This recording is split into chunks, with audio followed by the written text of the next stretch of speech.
Council meeting to order for Wednesday, November 26, 2025. Can I get a motion to adopt the agenda of the special council meeting of Wednesday, November 26, 2025? Councilor Peabody, Councilor Bassett, all in favor? Opposed? That's carried. Thank you.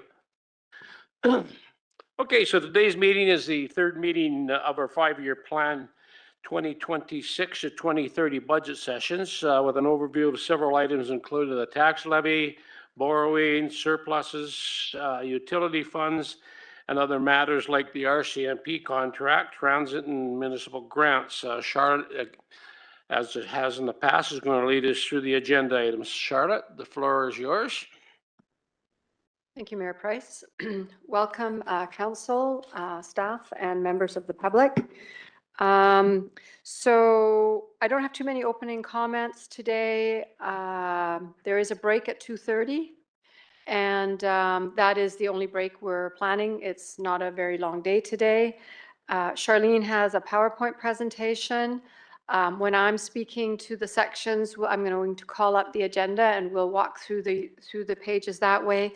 I have a small slide deck for a discussion around the RCMP, and I do have a couple of pages that I'll be handing out throughout the meeting that were finalized late last night. So the first order of business is that I need to sign in here.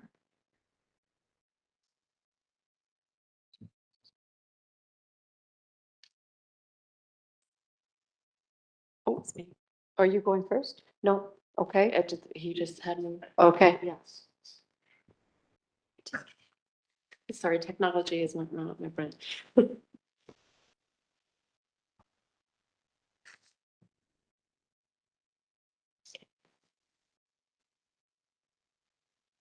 Just do. Does key and K.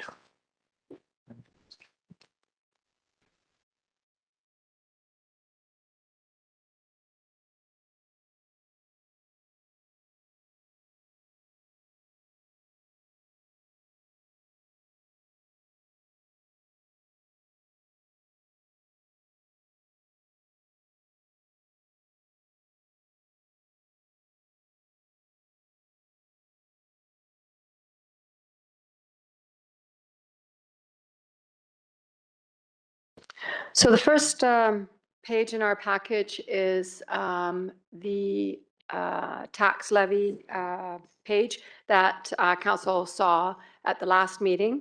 And this should have a familiar format. It's a format we use every year. And it shows the 6.5% that we're currently sitting at as an increase over last year. So I'm just going to move forward into the memo that is part of your package. I'm going to switch glasses. Pardon me. Before I do that, actually, I just want to say today is intended to be a discussion. This is sort of our first deeper dive into the tax levy increase, and we will have plenty of opportunity for additional discussions. There are some options being presented today for council to consider. No decisions today. There is one decision, pardon me, about the grant budget. But other than that, the options that are going to be discussed today don't require a decision.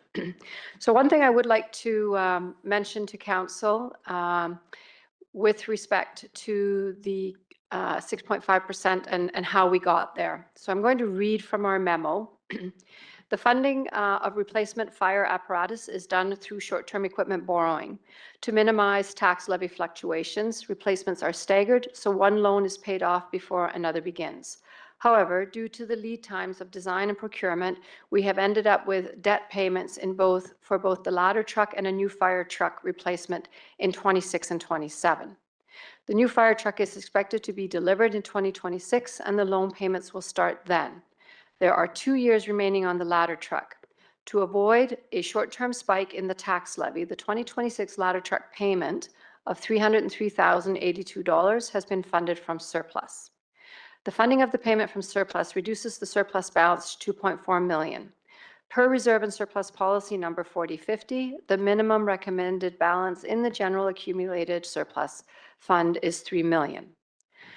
An alternative to funding the payment from the surplus is to fund it from the Financial Stabilization Reserve. The balance in that reserve after funding that payment would then be $180,835. The policy recommends a minimum balance of $900,000 in the Financial Stabilization Reserve. Without funding the debt payment from surplus or reserve, the 2026 tax increase is 7.29%.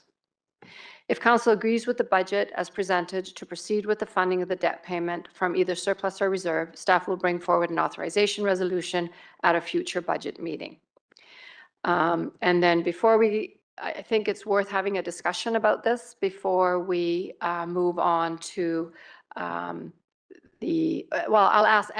entertain questions. Let's say that if there are any questions about what this is, what the effects of it are. We can also wait and discuss it later. It's right now, if Council has any questions, I'd be prepared to answer those. Councillor Ray. Thank you, Mayor. So Charlotte, from your perspective as CFO, which reserve/surplus fund would you prefer to take that payment from? The Financial Stabilization Reserve is the reserve that should handle these types of spikes. However, I have a lot of concern about the balance in that reserve. So for that reason, we have prioritized it through the surplus. The surplus, the purpose of the surplus is to provide cash flow until taxes are collected at the end of tax season. The challenge here is that we have not been seeing surpluses over the last several years that have kept this fund or have kept this balance at or near the $3 million target. So there is more buffer in the surplus. The other thing I would say is funding a debt payment in this way is new for the City of Cranbrook. It isn't anything in my term as the CFO that we have done before. Now, this is also very unique. We have not had to apparatus. The timing, we haven't had that happen this way either. So in terms of my preference would be that there was more money in both reserves. And then the obvious choice would be the Financial Stabilization Reserve. However, given the low balance in there, the lesser of the two evils would be the surplus. Anything further from Council? No. Thank you, Charlotte. Okay. We can have further discussions about this as Council has had an opportunity to give it some additional thought and as we move forward in the process. So the next page for review with Council is the details of what makes up the 6.5% increase. And we've spent quite a lot of time analyzing this and breaking this out. We've provided a lot of details around staffing costs. In here, you will see, for example, that the new fire truck on approximately line 6 or 7 for $248,000 payment. That is part of what makes up the 6.5, but then down below where you see the brackets for $303,000, that's where we're funding the ladder truck payment out of the reserve. So in effect, no effect. Councillor Bissett. Thank you. So as I'm going down the list, I see grants to organizations accounting for 0.23% of the increase. Why would that be? So grants to organizations are 1% of the prior year tax levy less the road dedicated tax. So that's a portion of it. That's the grant we'll be looking at today. And then there's also, well, I get that. That's it. So What I don't understand is why is that causing an increase? We should be keeping it within. In my mind, we should not be having to tax additionally to fund that. That should come from what's in the last year. And we shouldn't have a 0.23% increase. We should have zero on that. The way I'm looking at it. Thank you, Councillor Blissett, through Mayor Price. Because of the wording in the policy that it is 1% of the prior year tax levy, so the prior year's tax levy was higher than the year before. So for that reason, there's always an incremental increase to the grant budget. We will be having the discussion with council. It is one of the options that we will be providing, that you can lock it in at the 2025 budget. But the policy is written such that there is incremental increases in the budget at council's discretion, like we did last year. Thank you for that. One other thing I would like to just highlight for council's information is down below where we have the $1.36 million increase in other revenue. In that is also the increased administration fees that we talked about last week that are being collected from the other funds as well as the airport. So that is incorporated into that 1.3 million, as are the increases in the fees that council has approved through bylaw amendments last year and this year. So the increase in the Councillor Stetsky has a question. Sorry, Charlotte. Yeah, thank you, Mayor. So I'm just looking at inflation and increased costs of almost 700,000. We've got inflationary increases, 615,000, just a couple of lines up. So what makes up that 696,000 plus figure? Thank you, Councillor Stetsky, through Mayor Price. So the inflationary increases of $615,000, those are the staffing increases, the 3% and the 4.5%. That's what those are. The inflationary increases in costs are parts and supplies, contract fees. Those were actually the two main drivers in that number. So are those known or are they estimated? There is some, well, they're estimated because we've inflated them based on a projection, 3%, or in some cases, insurance, for example, is 7%. We've increased, we're anticipating 7%, and that varies throughout the years, and it'll be adjusted each year. So much of it is an estimate based on where we think inflation will go and where we have been told things are increasing. There are contracts that have CPI built in. Some of those CPI figures are 2.5%, some are 3%, some are higher, and that's what's built in there.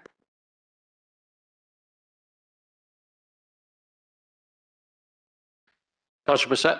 Thank you. So when I'm looking at this, there's basically, it's all divvied up into smaller amounts, but there's basically a 3% increase for staffing. And then just on sort of bumping up in reclassifications, inflationary benefits and stuff.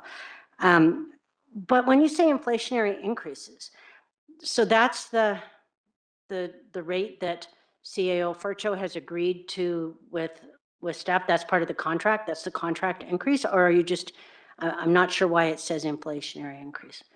Thank you, Councillor Blissett, through Mayor Price.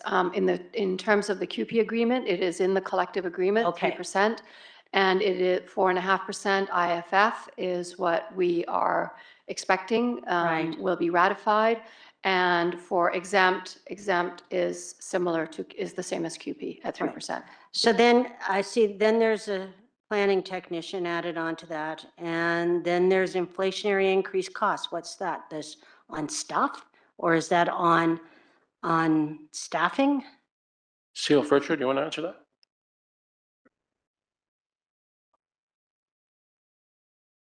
Yes, so thank you. Sorry, Councillor Plessette through Mayor Price. The 615,631 is specifically relating to staffing costs. Right? And the 696,000 is parts, supplies, contracts, that kind,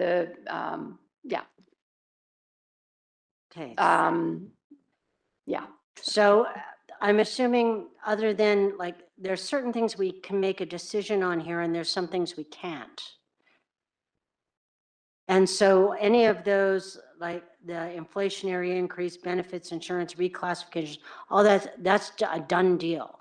But there are some things here, like, for example, the planning technician, we can say yes or no to. The building inspector, further up, we say yes or no to. So those are the discretionary ones. So is that on another sheet that we're going to be looking at? And then we'll say yes or no? Thank you, Councillor Blissett, through Mayor Price.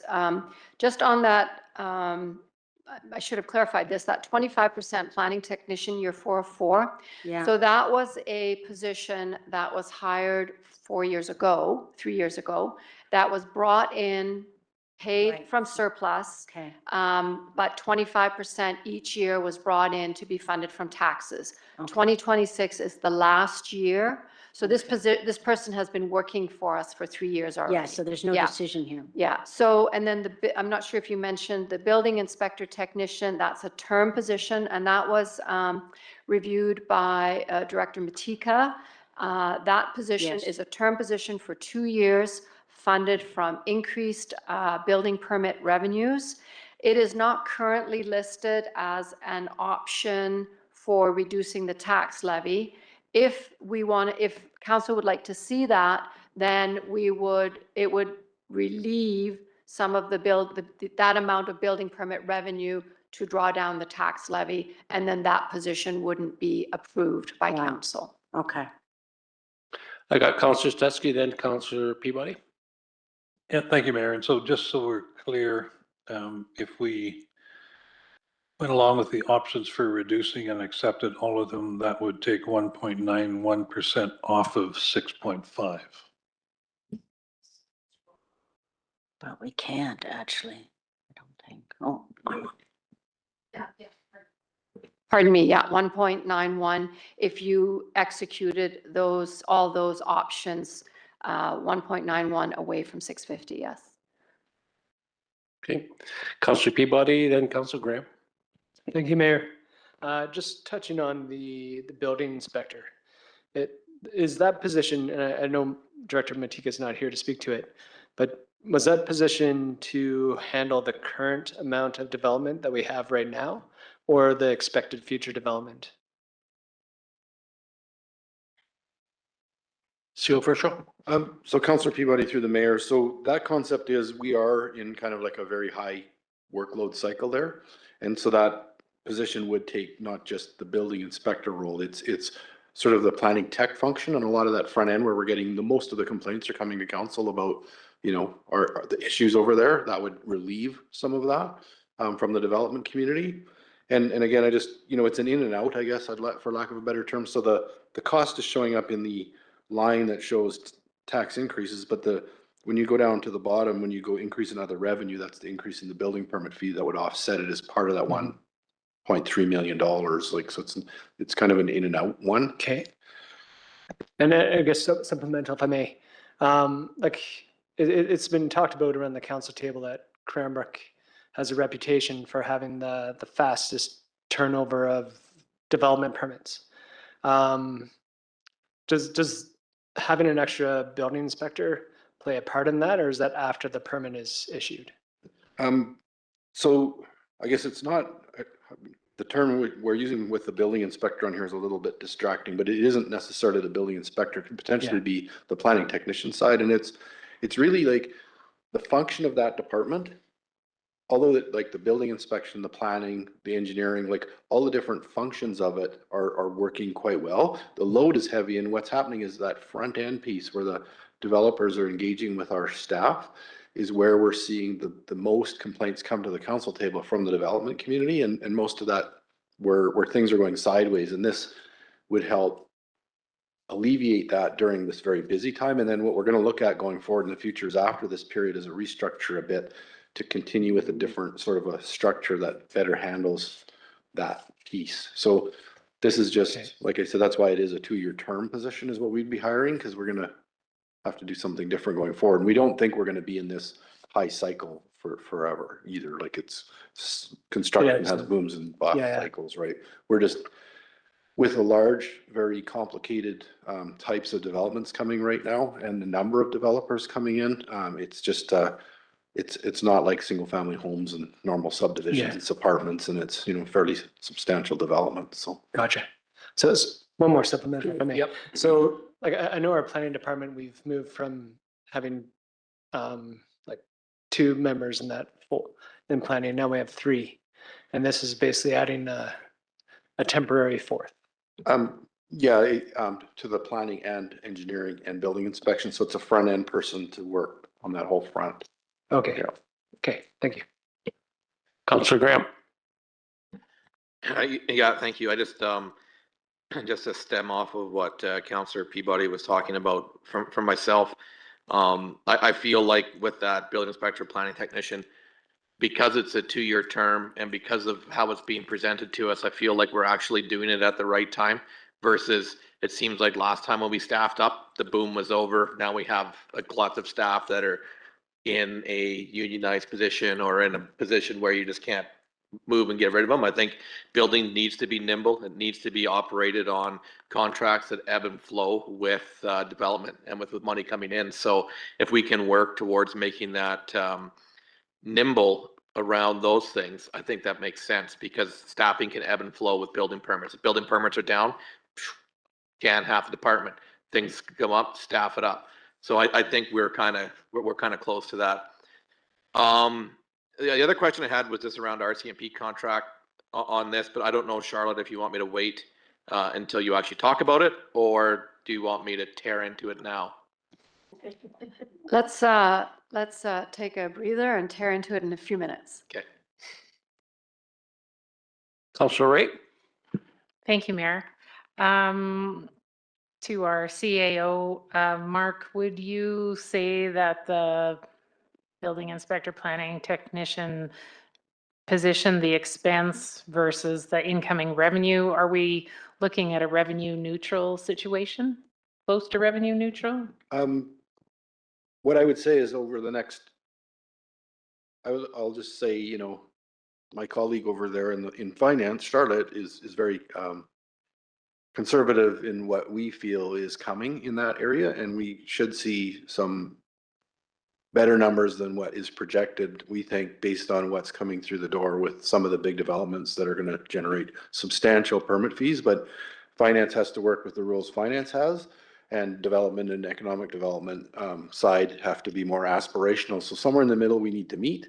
And what you see in the budget is the estimate based on financial terms. But we think the development that's coming through the door and is looking like it wants to come through the door over the next year or two, it's substantial. And this won't even be a blip. Thank you. And I believe you need to make hay while the sun shines. So the sun is shining. Let's make some hay. I agree with Councillor Graham. This is a good opportunity to be nimble, and let's make the most of this time.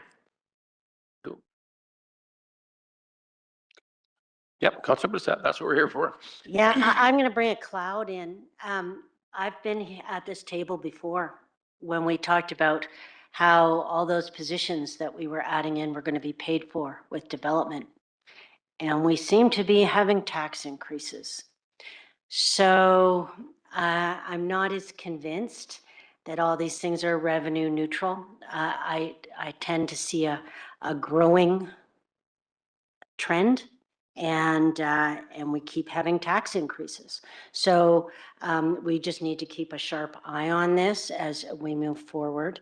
And I haven't seen the development, like that it's all paid for. We just keep increasing taxes every year. I think that's more the reality. But Thank you. Further council? Charlotte? Thank you, Council and Mayor Price. And again, you know, we're just having a discussion, and plenty of opportunity for further discussions. So just in terms of the options that are being presented here, so the road dedicated tax is always one that we discuss. It's 1%. This year it's $384,000. The grant program holding to 2025 would result in a savings of $67,656. The fire station final loan payment. So this is something we talked a little bit about last year. This is not to be confused with the fire truck loan payment. So this kind of came up first time last year, and there was some good discussion around the council table whether or not what finance was planning was what council wanted to see happen. So this is the first year that this actually has an effect on the reserve. So what's planned to happen is that the 2025 debt payment is, of course, isn't necessary in 2026. So rather than release that into general revenue, it has been assigned to the facilities reserve. And I think Charlene, in her presentation, she has some graphics, some schedules that will show you what happens to the reserve if we don't put this loan payment, if we don't put reallocate it into a transfer to reserve. And might as well talk about next year, because next year is the library payment. So that's $149,000. So between the two of them, it's about $350,000, $394,000. And both of those released debt payments are currently reflected as transfers to the reserve starting in 2026 for the fire hall, and then in 2027 continuing with the fire hall and also the library, and then continuing in all the remaining years of the 5-year financial plan. So should council choose not to do that, that will reduce the tax increase by $248,000 or 0.65 of 1%. And then the 25% for the planning technician, council could direct staff to fund the remaining 25% from surplus again. Again, having the discussion around the surplus balance, 2.4 million on a recommended balance of 3 million. So those are the options that we have available right now. And if there's any discussion, I'm not sure what council wants to, how much further council wants to discuss the technician, whether or not that is an option council wants to consider. But that ends the presentation of the options and the tax increase for today. And if there are any questions, I'd be happy to answer those. If there's anything you would like to see us bring back, we can do that. We will continue the discussions at the at our table to see what more can we possibly find. Just as a note, last year flower baskets came up, whether or not we're funding flower baskets from the reserve. That was an excellent suggestion, and we have continued that practice through 2026 and all the other years in the 5-year financial plan.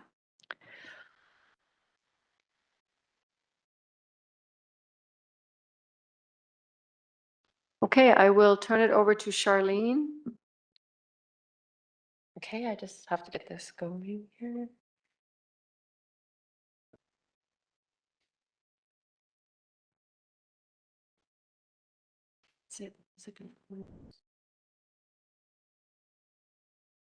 Is it control window? Sorry. Control window, right? Yeah, just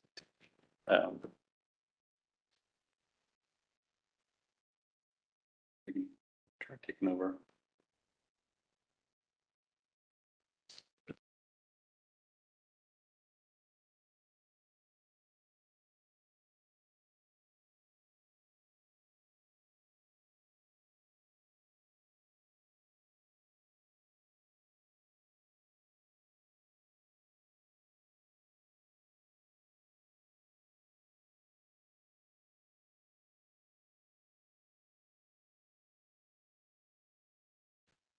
Good afternoon, Mayor and Council. I am going to be presenting debt servicing costs for the city of Cranbrook along with the new borrowing.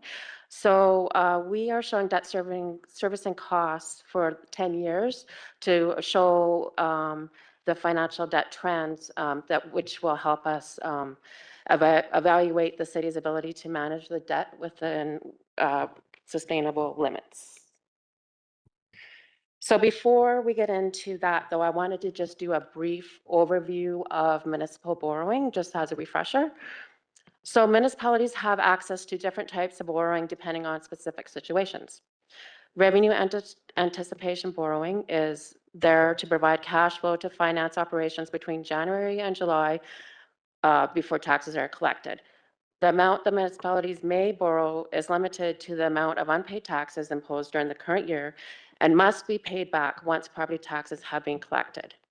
Then we have short-term capital borrowing, and this may be used to finance small capital undertakings like vehicle and equipment acquisitions or small capital upgrades without the approval of the electors. This borrowing must be repaid back within 5 years from the date of issue. And then finally, we have the long-term capital borrowing. Long-term borrowing finances major capital acquisitions and construction and is secured through a loan authorization bylaw that usually requires the approval of the electors. All loan authorization bylaws must receive approval of the Inspector of Municipalities before any borrowing can be done. BC municipalities are required to borrow through a regional district security issuing bylaw, which is undertaken through the Municipal Financing Authority, or MFA. And then we have debt servicing limits that further constrict the amount that a city can borrow. So municipalities may incur liabilities such as leases and debt to fund services. However, the maximum amount of liabilities is subject to the liability servicing limit. The limitation applies to the cost of servicing of all borrowing, leases, loan guarantees, and general capital commitments that are of capital nature. Liability servicing limit calculation. So the municipality liability regulation sets the liability service limit at 25% of specific municipal revenues. The revenues used in the calculation relate to those that are primarily within the municipality's control, such as taxes and fees and unconditional grants and payments in place of taxes. And finally, we have the approval-free liability zone. Approval of the electors is not required if at the time the municipality proposes to incur the liability, the annual cost of servicing their aggregate liabilities does not exceed 10%. This was increased last year from 5 to 10% of the annual calculated revenue of municipality for the previous year, and incurring the proposed liability would not cause the annual cost to exceed the 10% limit. So on this, I've given you the liability servicing limit certificate that we used when we looked at Gold Creek Dam borrowing. So basically, if you go through it, we have the calculated revenue for the previous year, which was 57 million, 0.3. And then we have 25% of that revenue is 14.3 million. And that gives us the annual serving costs for the previous year of 4.5 million. So then when we were looking at Gold Creek Dam, if we could actually fall under the approval-free liability zone, we were able to do so. So that meant that we did not have to go to the approval of the electors. So as you can see at the bottom, the approval-free liability zone is 10%, so that equals 5.7 million. So when we were contemplating the Gold Creek Dam, we calculated the total liability servicing with the Gold Creek Dam and the proposed UV disinfection borrowing, the total liability serving to be 5.2 million. So that just put us under the 5.7 million that we were allowed. So is there any questions regarding this debt servicing limit?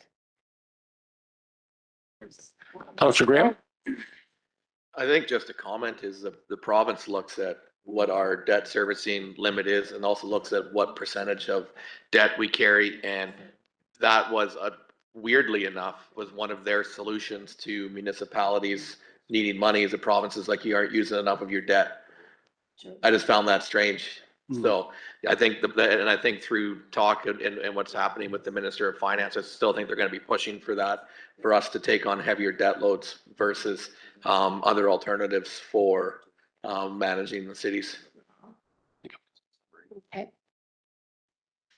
So new borrowing. So over the next 5-year period, 2026 to 2030, the city plans to borrow approximately $122,665,530 for various capital projects as follows. So the first one is the Shadow Mountain, which is 100% LAS. So we have to show it, it's part of our debt servicing cost, but we also receive the revenue from the LAS residents. Then the fire engine that Charlotte did talk about. Gold Creek Dam, a part of Gold Creek Dam, you can see in the column there, it says DCC portion.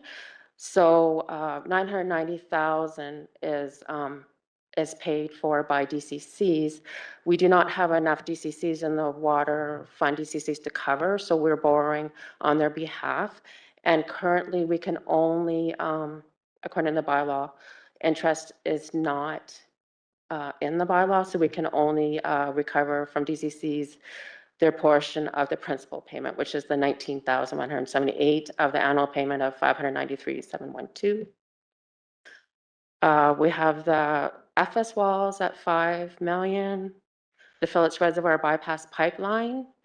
Again, this has DCC portion, there as noted. Phillips Reservoir water UV disinfection. Charlotte, did you want to make a comment? Yes. Thank you, I can Charlene. tell 'cause you have your- Yeah, sorry. I just wanted to highlight on that, on the EFIS.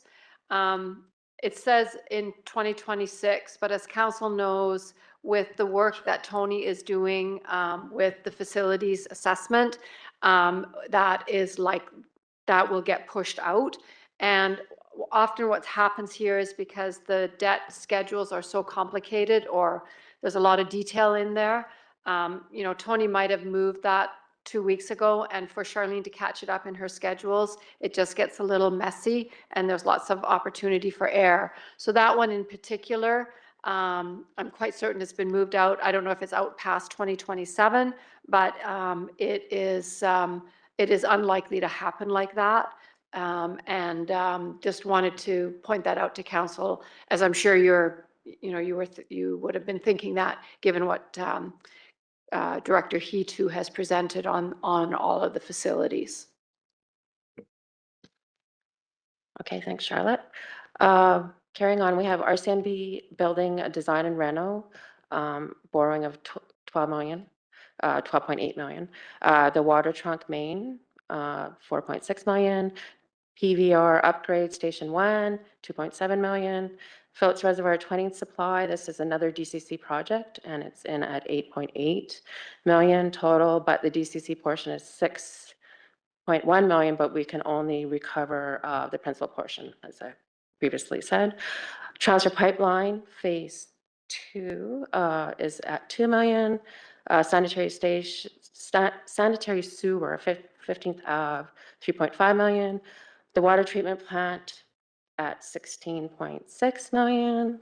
The 6th Street Northwest widening and storm sewer, which is another DCC project, at 18.6 million. Cemetery upgrades, 3.2. Mechanized garbage trucks, 1.4 million. Curbside organics collection at 1.2. And finally, the satellite fire station at 10 million. So this is a summary of all the borrowing, but I do have slides that break it down for each fund, what we're borrowing for each fund. Couple of questions here, I believe. Councillor Blissett, Councillor Stetsky. Thank you. So, I mean, a number of these are out into the future. I understand there's merit in having a long-term look, but just for the public's reassurance, I'm not getting too wound up about things that are predicted for 2030 at this point in time. And as you mentioned earlier, Director, there's a lot of information that will come to the next council to make those decisions as they become relevant. So yes, it's a little overwhelming at this point to look at this big picture, but I'm choosing to not be overwhelmed by it. If I might, Councillor Blissett, I think that's a really good, those are really good comments. there are two in there that are, well, I guess three if you want to include the EFS, but at some point something has to happen with the EFS. The fire station, unsure, and certainly the water treatment plant and disinfection. Yeah. That one has been out in year 5 for many, many years and will continue to be out there. In terms of some of those, like for example, the 6th Street, these are DCC projects. So DCC projects must be in the 5-year financial plan. And, you know, how I would say that project is probably more likely than the water treatment facility. And the other thing, I mean, it's a lot of borrowing. It is a lot of borrowing. And many of those larger projects in 2030 have always been there. So this is a big number for us. This is bigger than usual. And the other thing I would say is we are expecting that when the work on the facilities assessment or the assessment of the facilities is completed, there will be additional borrowing submitted. Now, will it be equal to the EFS or, you know, replace the EFS, or will it be more? That's hard to tell. And the other item in terms of the facilities is the retirement of the Western Financial Place debt in last payment in 2030. So the debt payments in 2031. Thank you, Charlene. Sorry. You know, so there's, so in terms of what we borrow in terms of facilities, how much of it can be accommodated by the completion of the debt payments. You know, so that's, again, as you said, Councillor Blissett, those are things yet to be determined. They are a number of years out, but it is, you know, important to have our eye on that and see what that might look like. So, but excellent, very good comments. Councillor Stetsky? Yeah, thank you. 2 questions. We all know the cemetery needs some work. I see it's down there on the list for 2030 for 3.2 million. And the staff isn't here to, I guess, provide specifics, but at some point I'd like to hear more about that project and why it's not till 2030. And the other question I have is, it won't change the total, but if we wanted to change the year that something is implemented on this list, for example, curbside organics, rather than wait for 2030, my preference would be 2027. Wouldn't change that list, but when is the appropriate time to have that discussion?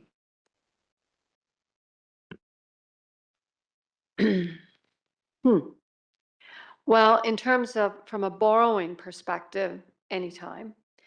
In terms of the service, I do believe that with the presentation and with Council's decision around solid waste, where the decision was to maintain weekly service for garbage collection and maintain biweekly recycling collection provided through a contractor. So that has put that to bed for a little while.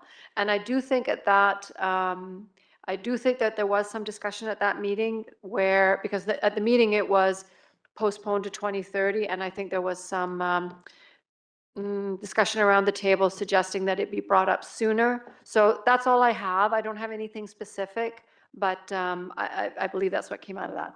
And just because I certainly remember the discussion, I don't remember a decision that it would not happen until 2030. I know the decision was around maintaining what we have for the next year or so anyway, but.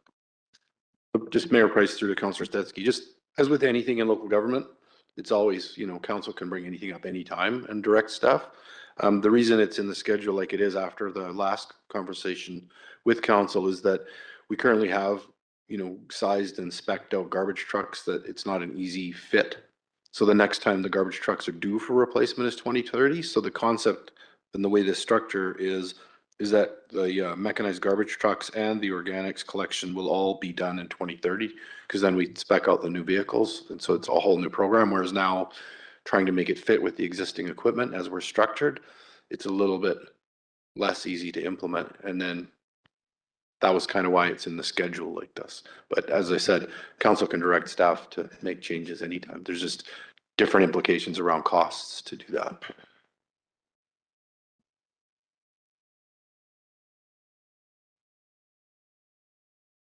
Okay. I got a question I just want to throw out here. There's the three projects, the Gold Creek Dam, Phillips Reservoir Bypass Line, and the UV. So, we know that these come out of the blue and they're critical projects. Now, I kind of look at these as legacy projects. They've been kicked down the road for a number of years, and we really don't have a choice. They have to be dealt with in 2026. We did get some funding, partial funding for some of them. I see, we got DCCs, we were using on the Gold Creek Dam, and then Phillips Reservoir, you got some DC funding as well. So those three, is that funding coming from borrowing and out of the water fund? How are they being funded? Mayor Price. If you haven't got the answer for any, I can get it later. Yeah, so with the DCC project, so basically if there isn't enough money in the DCC reserve, we are borrowing the DCC portion. Is that your question? Yeah. And then, as Charlene has been pointing out, Mayor Price and rest of council, and this was a discussion when we had the committee of the whole around the DCCs. So currently, the calculation for the DCCs does not include the interest on the borrowing. It is only the principal. So in the case of Gold Creek Dam, $1 million of the $10 million cost is DCCs, and DCCs will pay for $19,000 of the annual fee, because that is the interest portion, the principal portion on the $990,000. So that means that the public pays for the interest plus the public's portion of that dam. Okay, thank you. Councilor Peabody. Thank you, Mayor. So just a clarifying question on that too. If there's not enough DCCs in the water fund to pay that $990,000, as the years go on and that DCC fund gets replenished, can we continue to take away from there to pay that $990,000, or will we use that money for other projects? Yes, Councillor Peabody, yes, we would continue to collect the DCCs and reallocate to the outstanding principal amount Okay. that's applicable to the DCC portion that we funded for upfront for them. Perfect. With that, yeah. Yeah. Okay, great. Thank you. Councilor Ray.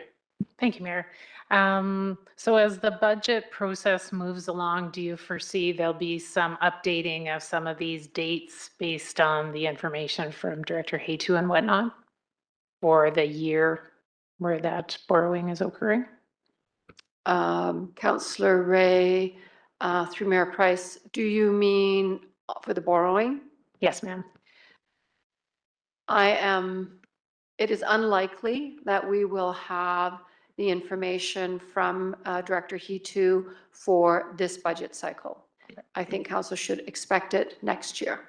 Okay. There are very likely to be discussions throughout the year about how the process is going, but I would not expect to see significant confirmation of changes before we finish. Very good. Thank you. Go ahead, yep. Thank you.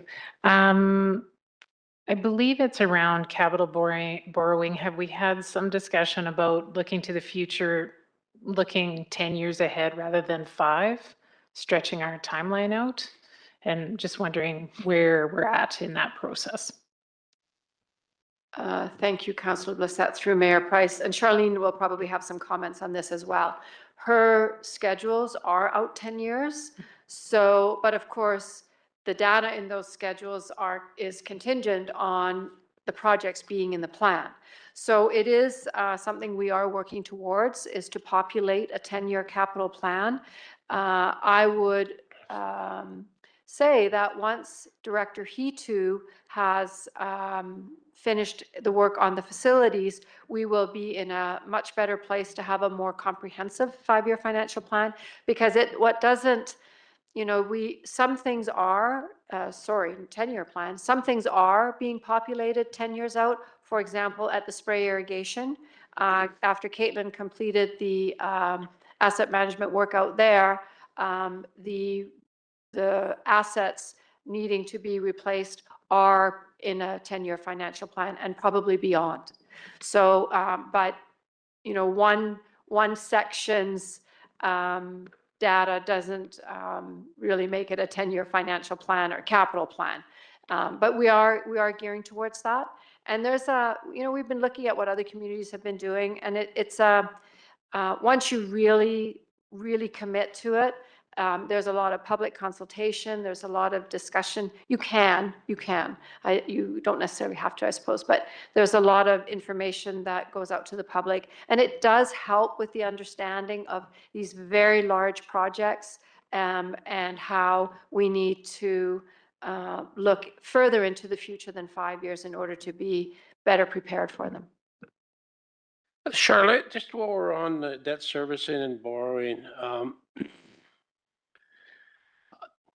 I know certain when I started getting involved with local government budgeting, public sector budgeting versus private sector budgeting, it can be very uncomfortable when you're talking about borrowing. Some people are adverse to borrowing, but I think there's philosophical and probably industry practices that are substantially different in finance and accounting in the private sector and public sector. Could you explain, and I'm pretty sure the council's aware, but just so the public understands that public sector, it's a life of an asset, for example, and who should really be paying for that? Should we be drawn out of a reserve fund? Or should the people have paid for in the past? Or can you explain that, please, just to enlighten people? Because, when we start talking about it, we're going, borrow, that's all you're doing. Well, no, there is some logic to the borrowing. So could you please explain that? Of course, Mayor Price, through to council, and Charlene will likely have some comments as well. We look at something called generational equity, and where the philosophy is, as you said, who's paying for it, who is using it, and who's paying for it. To set money aside today for something that is going to happen in 20 years can feel a little, can maybe not sit right, because some people they won't be here in 20 years, which is part of the reason why we borrow for new. And that is, and then the people who are using it, then they are paying for it. The dilemma there is of course, so if you're using it and you're paying for the debt, who's then paying next time? And that's how you end up in repeating the debt cycle. One of the, I had hoped to bring something forward today that would have been an excellent illustration of what you're talking about, and it concerns our garbage trucks. I just didn't have a chance to finish the presentation, but so the garbage trucks right now, the mechanized garbage trucks we borrowed for them. They are funded from a reserve. The debt payments are funded from a reserve, which is very unusual. But the reason that happened was because the information in the fund, in the solid waste fund, led us to believe that we needed to borrow for those. Then the projects that had been planned for didn't happen, were removed. So, and as it turned out, we had enough money to fund the debt payments. So what's happening right now is the people whose garbage is being picked up by those trucks are not paying debt payments, and they didn't contribute to the reserve. So here we have a perfect opportunity to say we can get in front of that and start putting money away for the next replacement. The problem is we need to replace all 3 trucks at the same time, potentially, which is a large increase immediately. If we start putting the money away, then we would be saving and we would be earning interest.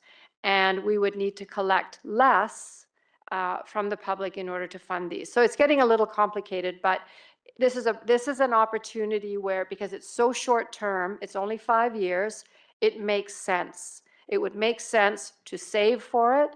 We can earn the interest, and then we don't have to pay interest. That's very different from a long-term project where people pay for more than a generation, in some cases, a generation being, say, 20 or 25 years. Some of our debt is 30 years. So that, and to save for something like that would also mean that strategically your hands would be tied. You couldn't do the large projects that we're looking at doing right now.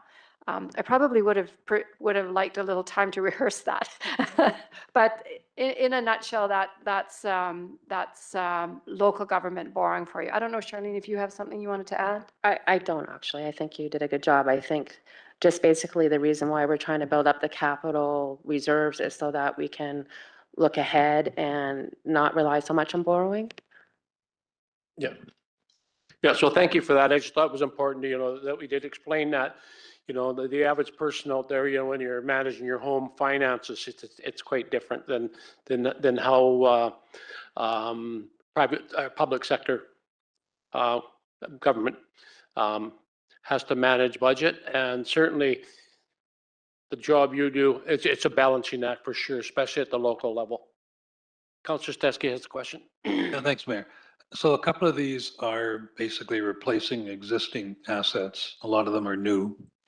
I'm just wondering, might be a question more for our CAO, but where are we with the overall asset management plan, which may identify a number of additional costs and replacements that need to happen? That, Councillor Stetsky through the mayor praise, that's an ongoing process, and council is provided updates as we continue to build. So as we've said before, like we're in pretty good shape with our leading infrastructure, like the water pipes, sewer pipes, roadways, our fleet, our mobile infrastructure, our mobile assets. We've got a good handle on that, and council's seen that. The area that we did need to do some more work though was our buildings, and so that is why we did the restructure, where we've now moved all buildings under one envelope in the asset management program, and that's council's approved that budget for the assessment of all the buildings to go from kind of, I don't want to use the term ad hoc, but we've had some buildings better managed than others. Now all moving under Tony's shop with the budget that council's approved to do that assessment work, then we will get the buildings into that program. And so you're not gonna, so Tony showed you a little bit about what you saw coming for the buildings, but it's very unrefined.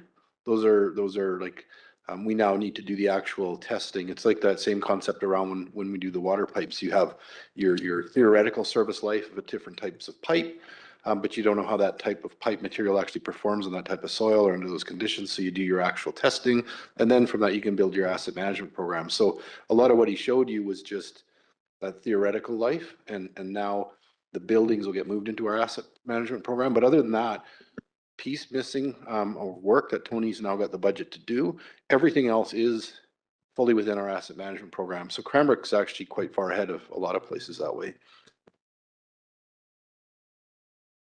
Yeah, thank you. I just think it's important that citizens of Cranbrook know that we're a little behind on asset management and some aspects of it, and that potentially there are, at some point you have to pay the piper when facilities wear out, et cetera. So I think there's more to come over the next few years. And I guess in fairness, that Cranbrook is doing well in all of those asset management programs, except some of the building side, most specifically the culture and rec facilities. And so the memorial was that, case study in what surprises cost. And so once we get all the buildings under that program, that goes away, and council will see that picture. But like I said, you did see that theoretical future cost when Tony introduced the assessment program he wants to do for buildings. But I expect those numbers to change significantly as we get in there and actually do all the testing on all of the systems and the buildings and structures. So hopefully that gets better.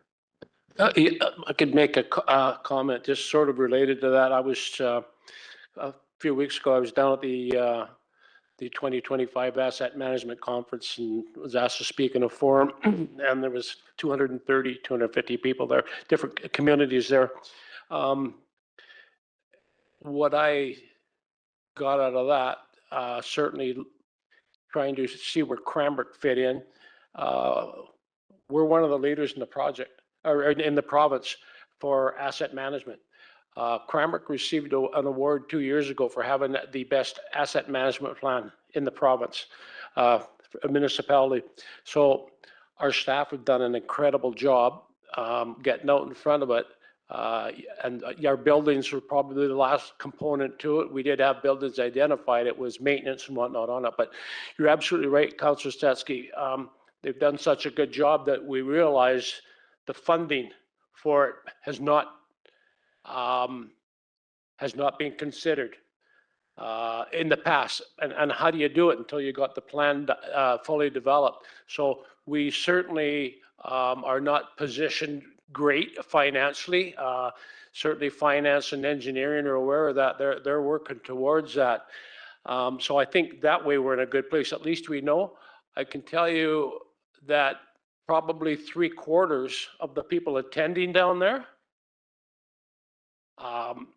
either did not have an asset management plan started or it wasn't fully developed. So they're in a position where they don't know that they're behind the 8 ball and they've got, you got to catch up. And did we several years back? Probably not, right? So now it's an awareness thing, and I think it's just vitally important. And what I did get out of that, and when I was speaking down there, I said, I don't know how a municipal council can put a budget forward without an asset management plan. Those are 90% of your capital costs, and your asset management plan rationalizes it for you. So, we are ahead that way. Certainly, I would say 75% of the communities, we're well ahead of 75% of the communities in the province. But Councillor Stetsky, you're right. Now we realize, the cost and what it is. Now we've got to catch up. And I think in all fairness too, if we look at the cost of these types of projects over the last 5 years, we had our plan developed. We're updating it constantly. Those costs have at least doubled. All of those costs at asset management have at least, I would guarantee, at least doubled, Charlotte, over the last 5 years. Just with inflation, and people have to realize that when they talk about inflation, it's sort of domestic goods. It's your household goods. That's what inflation is based on. All of our goods that the city deals with, we're dealing with industrial scale quality and size of goods. We don't realize a lot of our goods and parts and materials come out of the US, so we have the American dollar to deal with as well. So, it's significant. So when we've seen that rise in the last 5 years, I think we wouldn't be doing too bad had we not seen that spike in the last 5 years. It would have taken things double. We certainly haven't doubled our contributions, let's put it that way. But thank you for that, Councillor Stetsky. Okay, carrying on to the debt expiring. So Charlotte talked a little bit about this in the opening. So fire station number 2, it matures in 2025, which means in 2026, it's going into our facilities reserve. Cranbrook Public Library also going into the facilities reserve. The Memorial Arena renovations also going into the going into the facilities reserve. And then we have the Western Financial Place that 2030 is the last payment for, so in 2031, ideally that would go into the facilities reserve. So what we're saying is that in the proposed 5-year plan, retiring debt payments are being reallocated to applicable reserve as a contribution from revenue. This practice is to smooth tax rate fluctuations associated with debt retiring while ensuring that the reserves are adequate for future capital funding. So the next slide will just show you what the facilities reserve looks like with the debt retiring actually going into the reserve. So you can see by 2030, we still have an ending balance of $865,000. Next slide shows what it would look like if only in 2026 we did not put the debt retiring, which was 271,000 approximately, into the reserve. And that leaves us with, in 2029, a deficit of 145, but then we recover in 2030 to 564, 460. And we likely can manage that deficit with, once we get more information from Tony, moving projects around and such. And it's because the deficit's out in 2029, we have some time to work on that. So if we did choose to not put in that 1 year, but what would happen is it would increase, of course, the tax fluctuation in 2027 because it's. Yeah, I just not exactly, Charlene. So if we choose not to put the $248,000 into the reserve in 2026, but do it in 2027, it means an increase in 2027. It actually contributes to the increase in 2027 because this year it would have gone into, this year it would actually represent a reduction in taxes because it no longer needs to be used to make a debt payment. So it's a reduction in taxes. But if you wish to resume it in 2027, it then means an increase of $248,000. Thank you, Charlotte. Councillor Stetsky, then Councillor Bissett. Yeah, thank you. And just for the benefit of people in Cranbrook, because I remember asking this question a dozen years ago, Western Financial Place, 7.25% interest rate. Normally when you take out a loan, you pay it off early and there's some benefit to that. So as to people should know why we haven't paid off that loan and saved some interest a while ago. So the terms of the loan is we're penalized to the end of the term. So basically that loan was for the whole, there wasn't broken down into every 10 years you can pay it off. That loan, the way the agreement was written is that if we try to pay it off earlier, we're penalized. So we have to pay just as much interest anyhow. So it doesn't make a difference cash flow wise. Obviously, we might as well just keep on making the payments and maybe make interest elsewhere on that if we had surplus. Councillor Bissett. Thank you. So I'm assuming these are choices that the council will make each year because we have heard we should have increasing revenues because of development. And so it wouldn't be as significant an increase because that's money that we've paid off. So it is a choice to do this. And that would be up to the council of the day, I'm assuming. And I mean, it's good management. It's a good strategy to talk about, certainly from a financial point of view. But there are some other realities, of course, that people in the future will face. Climate change being one of them, and the impact on all of our services, et cetera. Okay, so this next slide will show. Excuse me, Councillor Peabody. Sorry, Charlene. Going back just a couple slides, we were talking about the debt expiring. And one of the debts that expiring is the Cranbrook Public Library. And I'm sure we'll get into this further on, but no, I know we didn't increase the library's funding last year. I'm sure they're going to ask for an increase this year. Could we reallocate like the payment here or some of the funding from the payment here to go to supporting the library more to avoid a tax increase to support the library? Or it's just taken out of one pocket and sticking it in the other? Councillor Peabody through Mayor Price, a little bit, the latter, but absolutely council could direct that a portion of that amount, the 146,000 or all, if you prefer, be redirected to the library starting in 2027.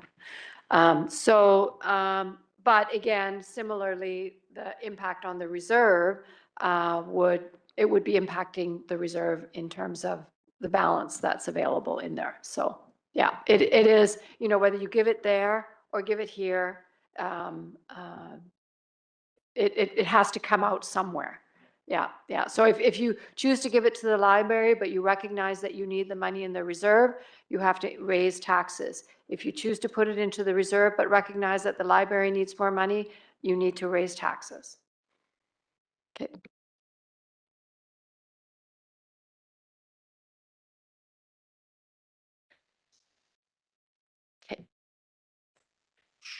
Okay, so this next slide just shows the facilities reserve if we chose not to put any of the retirement of debt into the reserve, and you can see it results in big deficits in that facilities reserve. So next, I'm going to go into the fund-specific debt summaries. We're going to go over this pretty quick. So the first one is the general fund.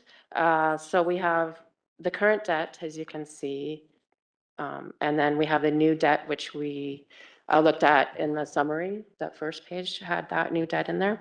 So you can see it's actually better to look at this graph to have more of a visual what's happening here. So we have the current debt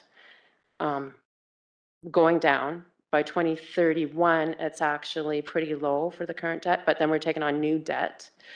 So the total debt servicing, we have a big drop in 2031 because of the Western Financial Place. And then obviously we have a big increase as we take on new debt. So, and then that was the general fund. This is the water fund, and this is similar. We're just jumped to the water fund debt servicing. Current debt, very small, but then we're taking on a lot of new debt as we saw in the new borrowing schedule. The sewer fund, same story, basically. Current debt servicing is in blue, new debt service in red, total debt servicing. It actually remains pretty stable once you get into 2029. This is the solid waste fund, and this is the mechanized garbage trucks that Charlotte was discussing with you.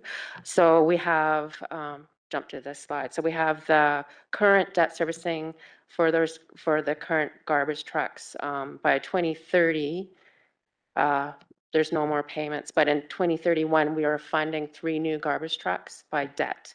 And that's showing this big drop, and then nothing for 2030, and then a huge increase in 2031. I would say that we want to avoid this, so we would have to do something to try to smooth this out a little bit, as Charlotte will probably discuss. Yeah, so I feel like this year might not be the year. I mean, yeah, this year might not be the year to have that more wholesome discussion about how to deal with the garbage trucks. But as we get closer to next year, I think it's a really worthwhile discussion.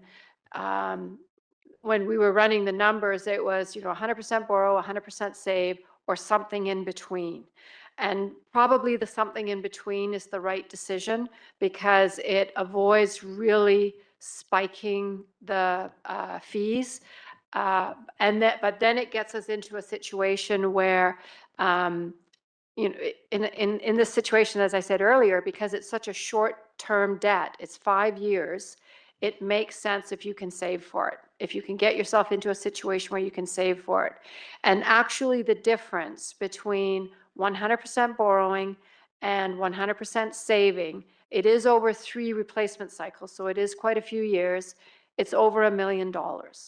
And it's just a really good illustration of how the interest potential, earning potential can work in our favor if we can get ourselves into a place where we're doing that.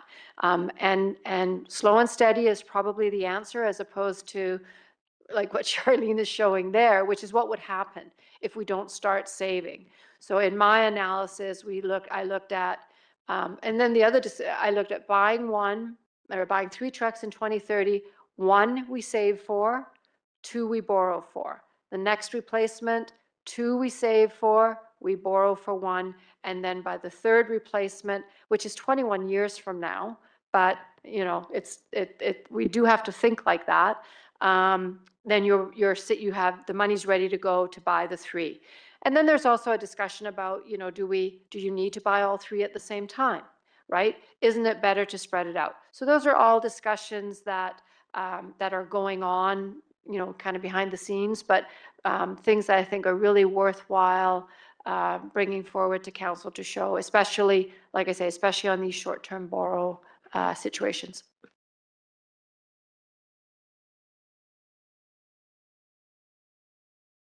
Okay, so the summary of debt servicing costs.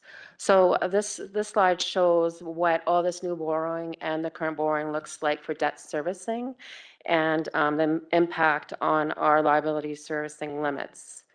So as you can see, in 2026, we are sitting at 28.71% of our debt servicing limit. And that servicing limit, that's based on 2024 revenue. So I have not looked at it by increasing the revenue. Of course, every year the revenue is going to increase. So the ratios will be slightly different, but this just gives you a snapshot of what it looks like right now with the current borrowing that we have planned. So in 2027, we jumped to 36.11%. And then by 2030, we're at 44.64%. So with initially we had thought with the retirement of the Western Financial Place debt that we should be see a big drop in the debt servicing limit. But because we are taking on quite a bit of borrowing in the water fund, for instance, 3.2 of new borrowing, that's keeping our debt servicing limit at about 46.73%, and to 2035 at 54.37%. Charlotte, Water Fund, certainly 2026, you know, I look at the costs, pretty significant between 2026, 2027. I know we're considering raising rates. That conversation, when will we be having that conversation? I mean, I know that there's something factored in here. I may have missed it, but I know something's factored in here, but I just don't think it's adequate. You know, we got that's a huge gap we got here. Mayor Price, yes. So we are going to have a little bit deeper discussion on the utilities a little bit later in the package. Okay. But these debt servicing costs are funded from frontage taxes. So frontage taxes are scheduled to go up. Now, all the increases, or sorry, all the fees, whether they are user fees or frontage taxes, are still under the current model. As council knows, we are in the process, engineering is in the process of doing a rate study that will include frontage taxes and fees. So, you know, so things are likely to change. It doesn't really change that number, but how we collect it might change. But we will be seeing a significant increase in frontage taxes in 2027. Okay, thank you. Yeah.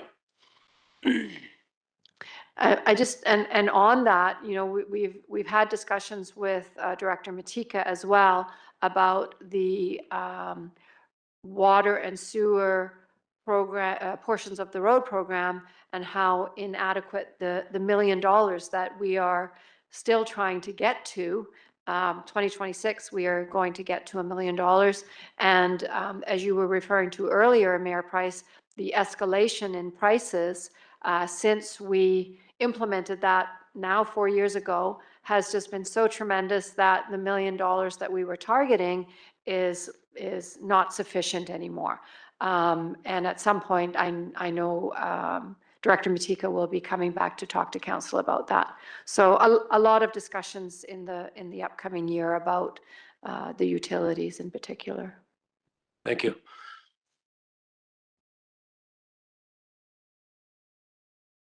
Is there any more questions regarding borrowing debts or debt servicing?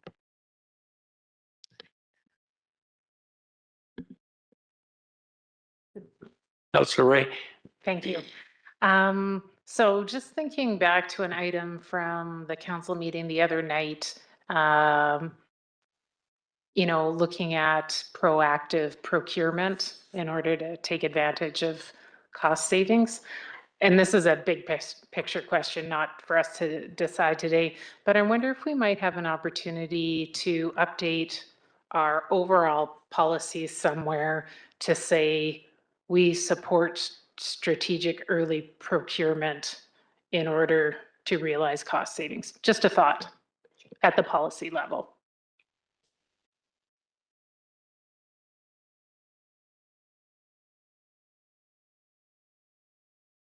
Yes, I'm just trying to get to my surplus schedule. So let's see.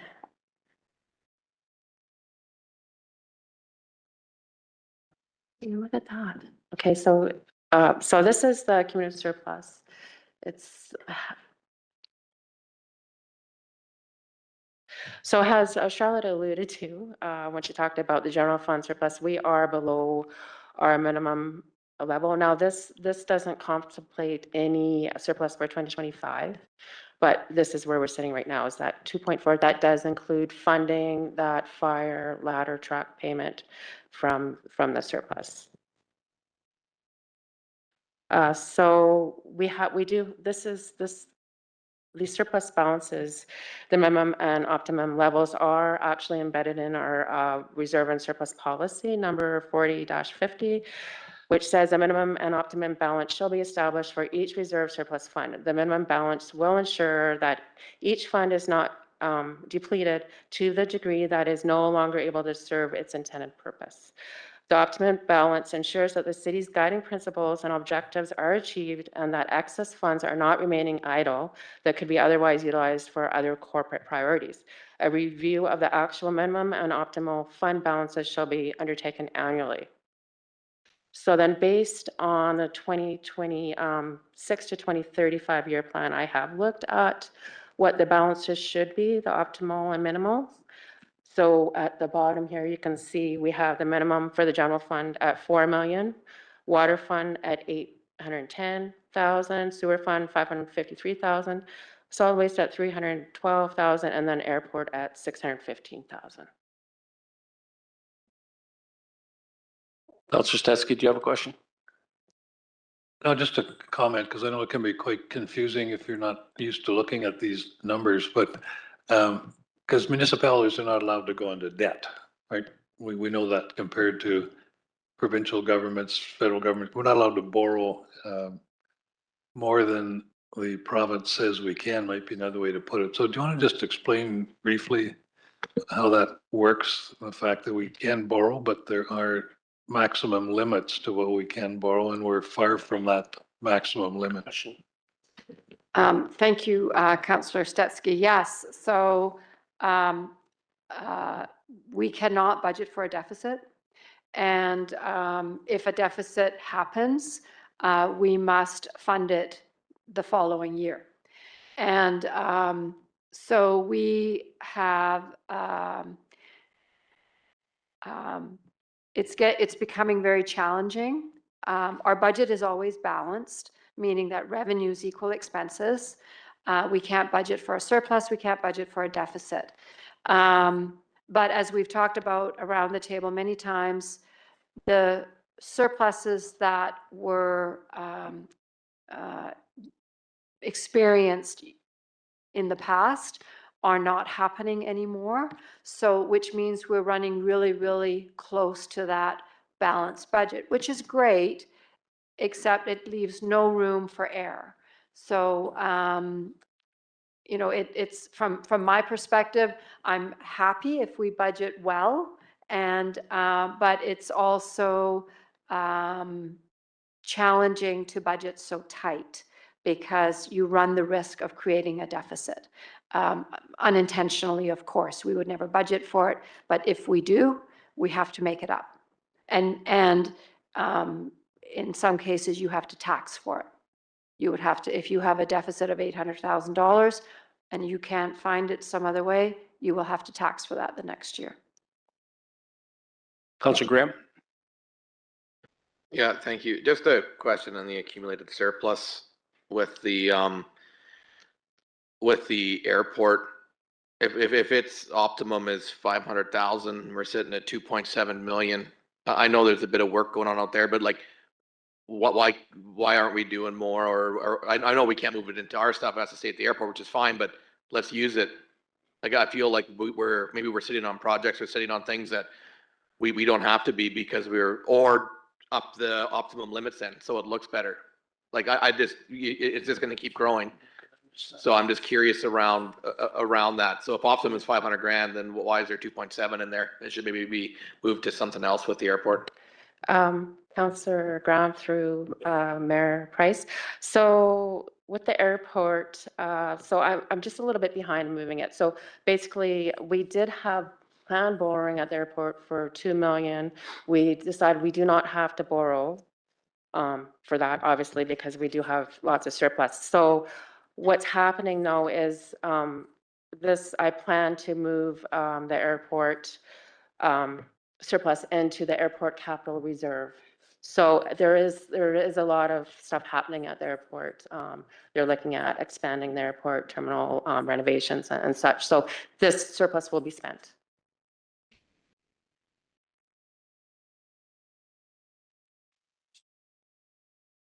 Thank you, CAO Furcho. So council, just a comment on this in terms of the purpose of these funds.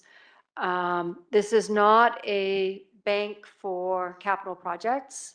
This is these are strategic funds to help us through, as Charlene has outlined, and as is mentioned in the policy, it is to protect our cash flow while we wait for the receipt of tax dollars. This is not a pool for capital expenditure.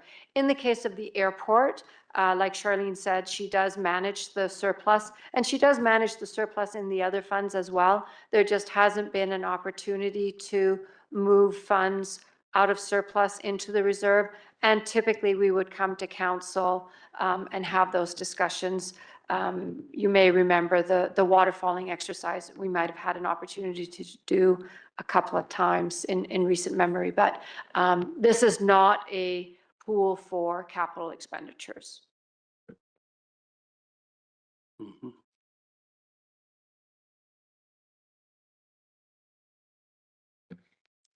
Any more questions regarding the community surplus? Okay, thank you. I'll pass it over to Charlotte. Thank you, Charlene. Yeah, thank you, Charlene. Great job on the slides. The color looks amazing. So we're close to 2:30 and our break time, but I do have a quick memo I just wanted to run through with council on. It has to do with a small amendment on something that came up just the other day. So I'll just pass the memo around and review it with council. Once we're done with that, we can go for our break. All right, so this memo is concerning the loader-mounted sweeper that was brought forward by Public Works at the meeting last week. And I said to Director Hitu that I would bring this forward for council today, so he didn't have to interrupt his otherwise very busy day.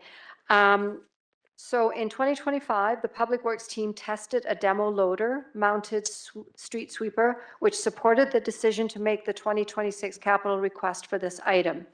Council supported the project budget amount of $75,000 at the November 19th special meeting. As it turns out, a demo unit is available for sale at a discounted price to a new unit. The demo unit is almost new condition, and in order to take advantage of the opportunity, the commitment to purchase needs to be made right away. So what council did on November 19th was pre-approved a 2026 project so that Tony could get moving on that for 2026.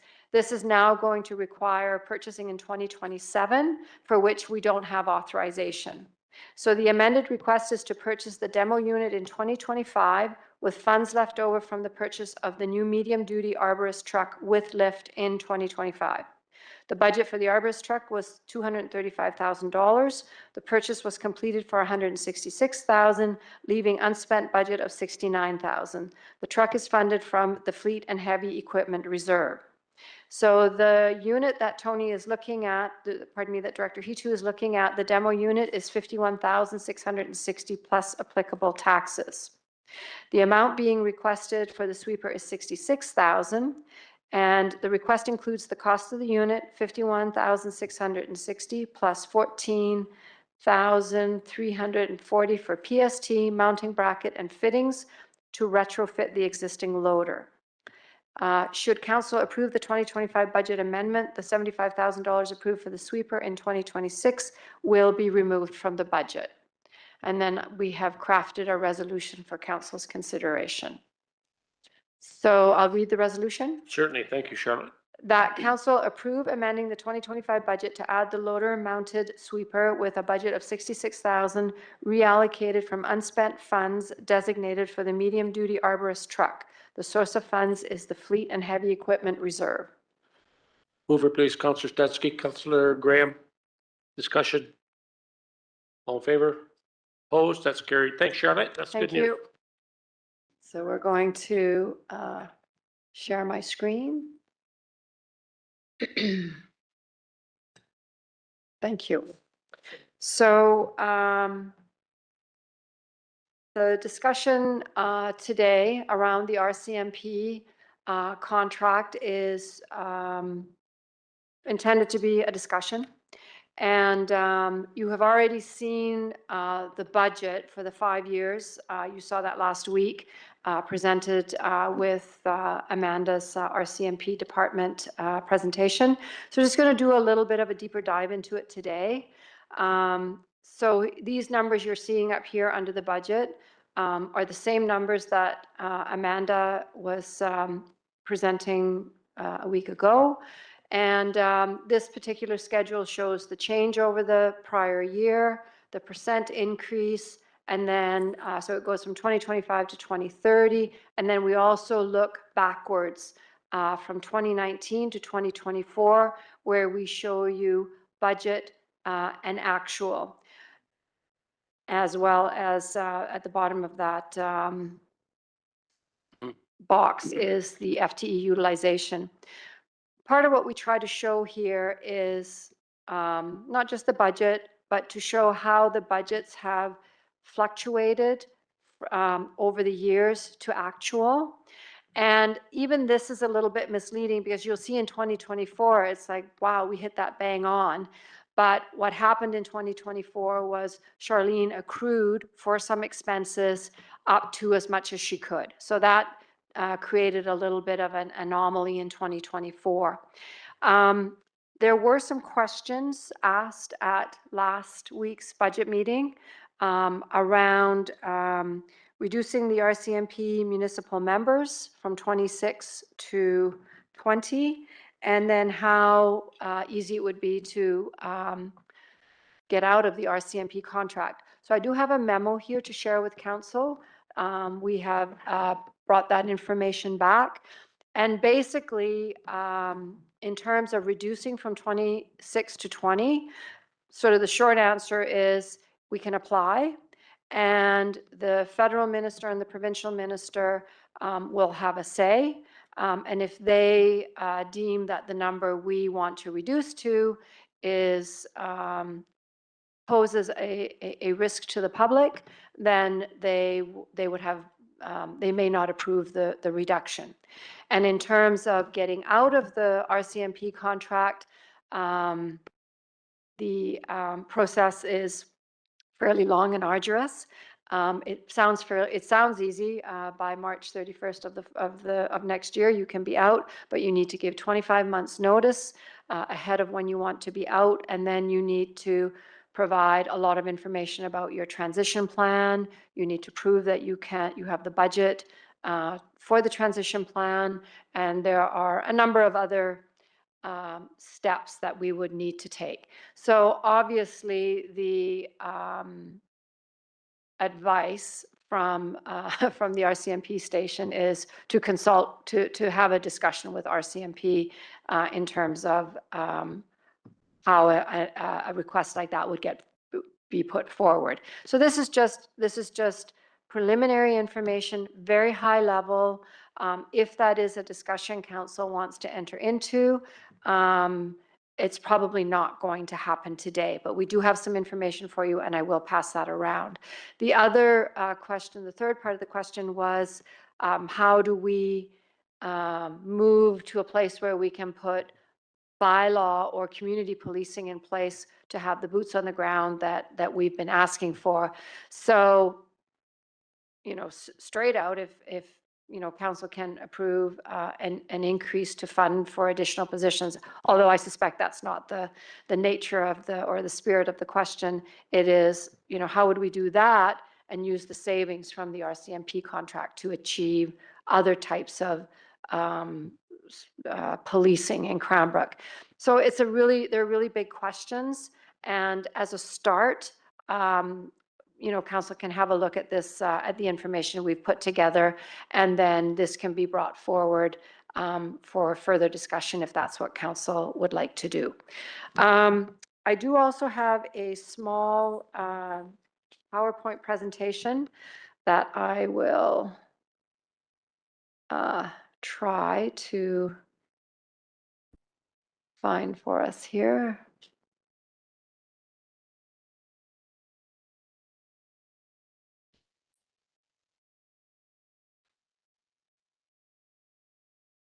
Uh-huh.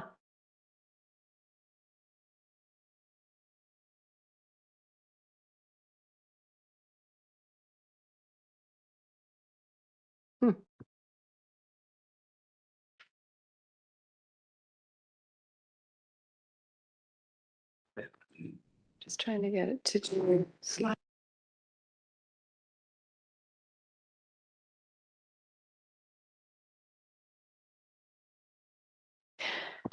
Thank you, Bradley. So this is a schedule that council would have seen last year. It's a little bit condensed because last year we showed additional years. This is to highlight that it isn't just the increase in the budget that we need to look at for how much the policing contract is, how much more taxes we need to collect to pay for the policing contract in 2026. The difference between the 2025 budget and the 2026 budget is $483,470. In 2025 and 2026, there are no amounts being risk managed. If you'll remember, a few years ago, we risk managed $200,000, which meant that we reduced our budget by $200,000 because the experience had been these significant surpluses. That is no longer the case, and I'm no longer comfortable recommending that council consider that. Then in 2025, we funded $196,065 from surplus. So over the years, we have had surpluses in the RCMP contract, and over the years, we have used those surpluses to smooth out the increases that we need otherwise from taxes to fund the RCMP contract. So 2025 was the last year that we had any surplus left over that we could use to help the tax levy, help reduce the tax levy. And we did that with that $196,000. So instead of needing $6,465,000, we needed $6,269,000. So what you need to look at is you need to look at the $484,000, which is the budget increase, plus the amount that we funded from surplus last year to actually see what the additional taxes are in 2026. And that number is $679,535. In terms of what it means from a tax increase, if 1% is $384,000 and the tax increase needed for the RCMP contract is $679,000, it means out of that 6.5%, 1.77 is related to the RCMP contract. So, and that 196 is the last of it. So this graph shows from 2027 to 2030, the RCMP budgets. And those are just the budgets. I haven't tried to incorporate the difference between the budget and the actual. This is just the trajectory of the budgets. And the reason I picked 2017 was because that was the first year of the collective agreement. They have had 2 collective agreements. The last one has just expired in March of 2025. So none of these numbers consider what will come out of those negotiations. And we have already received notification that we should be putting money aside. And they're saying at least 3.5%, but it could be more, it could be less. And that's exactly what happened last time, was they had given us a target, we had been putting that money aside, and when the day came, it wasn't 3, it was 4.5 or something to that effect. In addition to that, there were a lot of other unexpected outcomes from those negotiations. For example, paying out accrued vacation. So for at least 2 years, we've paid over $100,000 out, not budgeted. It comes when it comes, and that's to pay out this vacation that had been accrued, that they're no longer, RCMP members are no longer able to hold that much vacation in their accrual bank or in their bank. So there's that. There's been a signing bonus. There have been a number of retroactive payments to, we're paying current year retroactive, prior year retroactive. There's a lot of extra. So in terms of going forward and how we plan for these upcoming negotiations, yep.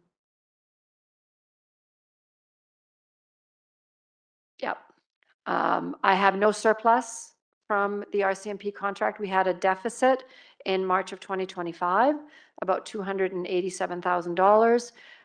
We are on a trajectory to have a surplus for March of 2026, which would be very helpful to help cover that deficit in 2025. But it's no longer money that I'm able to set aside and plan for addressing what's going to happen in the collective agreement. I just had some numbers here. So the budget for, just in terms of what's happening, also collective agreement aside, the budget for regular time for the year ending March of 2025 was 2.9 million, and the actual is 2.6. And the overtime budget for that same year was $400,000. The actual was $1 million. And travel budget in 25 was 32,000. The actual was 276,000. So this makes it very, very challenging to budget for this service, for this contract. And just in terms of those numbers for the regular pay and the overtime, at 3.5%, it's over $120,000, assuming those numbers, hold for 26 even. And that's not embedded in this, and it's not embedded in our budget. So when the day comes, we were in good shape last time, better shape than many. That is not the case this time. We have virtually nothing to help us when those retro payments come. So Charlotte, the travel cost now is not embedded in this budget, the extra costs?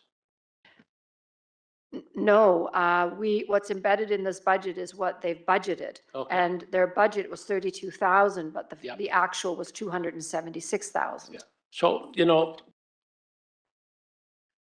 and I get it, when they're short-staffed, we know what's happening. They're bringing somebody in from another area, flying in from the lower mainland. I think it's $2,000 a shift or something, that they work, with the actual cost. So I get that, but just some really quick math here, when we look at 2020, heck was it? Well, I'm a year out here actually too. So 2024, 2025 is worse, but I just did 2024. We talk about how much per member, and so I'm using your actual there, from 2024. That calculation, and I'm using 22 members. The actual there is $262 plus per member.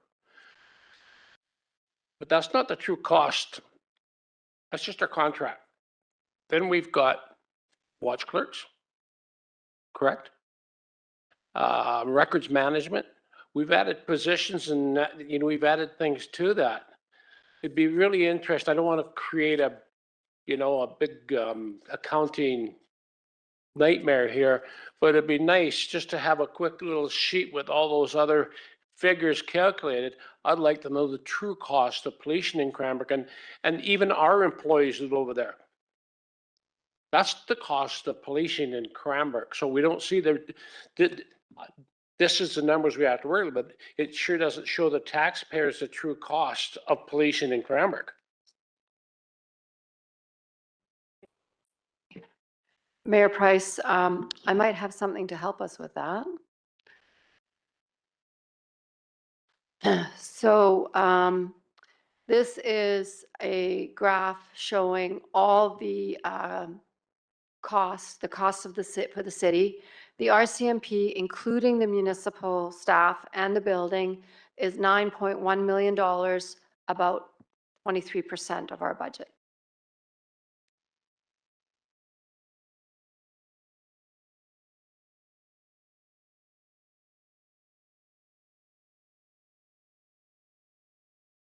Sorry, yeah, Councillor Bissett. Thank you. So if you could refresh my memory on this, do we requisition funds from Area C to help pay for RCMP, or is this solely just on Cranbrook? Like when there's an accident just outside of Cranbrook, is that a separate service that's looking at that? I can Paid speak to for that. separately? So you remember last year we asked for some information from Amanda on how many calls that our detachment was responding to in Area C. It was 19%. So very similar to our fire service, 20%, our library is 20%. And there's an organization that has come together in the last year or so of municipalities that are sort of Cranbrook sized. And Port Alberni is leading the charge here on the cost of policing. And this is an issue with everybody. Some of their costs, smaller communities than ours, are much higher than that. It's absolutely crazy. And what they've seen in their communities is they've got bedroom communities. So, give it whatever name you want. So we can say Gold Creek and this and this. Well, they're really they're just an extension of the community. And there used to be different rates, and it's like they pay like $75 a year for policing or something. It's crazy in a rural area because I guess originally, through the Police Services Act, they were considered to be like rural, a farm area and like that. Well, if you look at the taxation, it's a whole thing. These are multi-million-dollar homes. They're not on farms. If you look at the average cost of a home that's been built in Area C immediately adjacent Cranbrook, it's probably considerably higher than you're seeing in Cranbrook itself right now, right? So these are not farmland anymore. So this group that's been put together is hoping to meet with the province and the policing echelon there, upper echelon, and discuss this. Do we get a percentage, or let's be honest, it's not realistic for them to be paying what they pay per household and what we pay per household. And it's our resource that's going out and dealing with their issues. So is there like a jurisdictional area? Do they stop at a certain point and they don't go beyond that? Is that it? Here right now, no. I mean, if there's a call into Area C, the guys from this detachment they're going to tell you that they have X number of provincial police resources that work out of there, but they're not typically the ones responding. It's a general duty. I've talked to the fire service and the ambulance. When you go out there on a 911 call, which component of the RCMP are there at our local detachment? It's guys from our detachment they see in town as well. So yeah. Anything to add, Mark, just really quickly before we go on? Councillor Graham? Yeah, I've got a litany of things. Was there a memo you're passing out, or can we just tear into this? I'll just wait then, so we can read this. But to speak to Councillor Blissette's point, 100% we can stop our municipal officers from leaving town boundaries. 100% we can. We can say, no, we're not doing it. Tomorrow, we could say that if we wanted to. But we haven't yet, and I don't know why, because we're not doing ourselves any favors.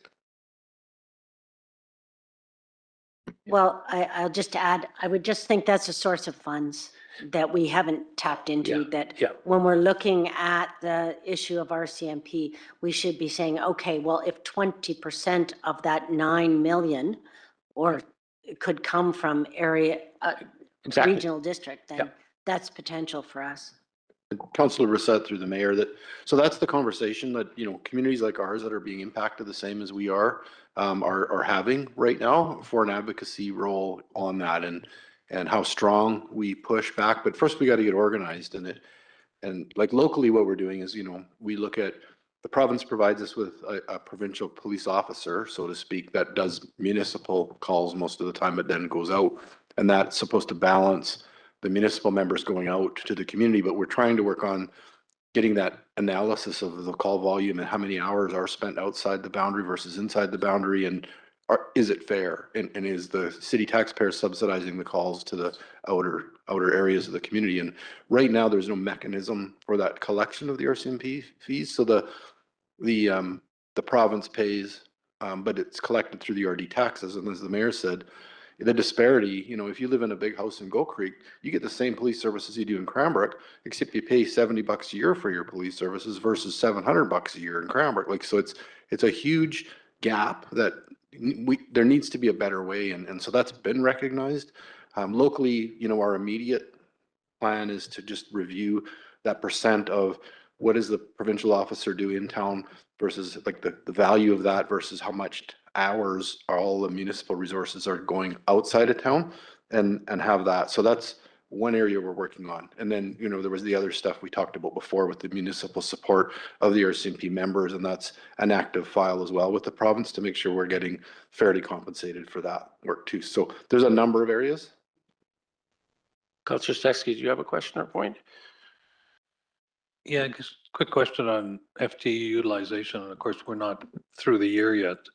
In that FTE utilization, is that utilization of what we've approved, or do they include people we bring in from out of town and add that to the utilization? And then straight time rates or overtime rates? Thank you, Councillor Stetsky, through Mayor Price. Not 100% sure, but I assume that when you bring someone in, that person becomes part of your FTE utilization in your detachment. And that person, the cost to bring that person in, be it travel or overtime, is embedded in the actual numbers that we receive. That come as financial statements showing budget to actual. And so the FTE number is the body, and then the overtime and all of that shows up in the financial statements.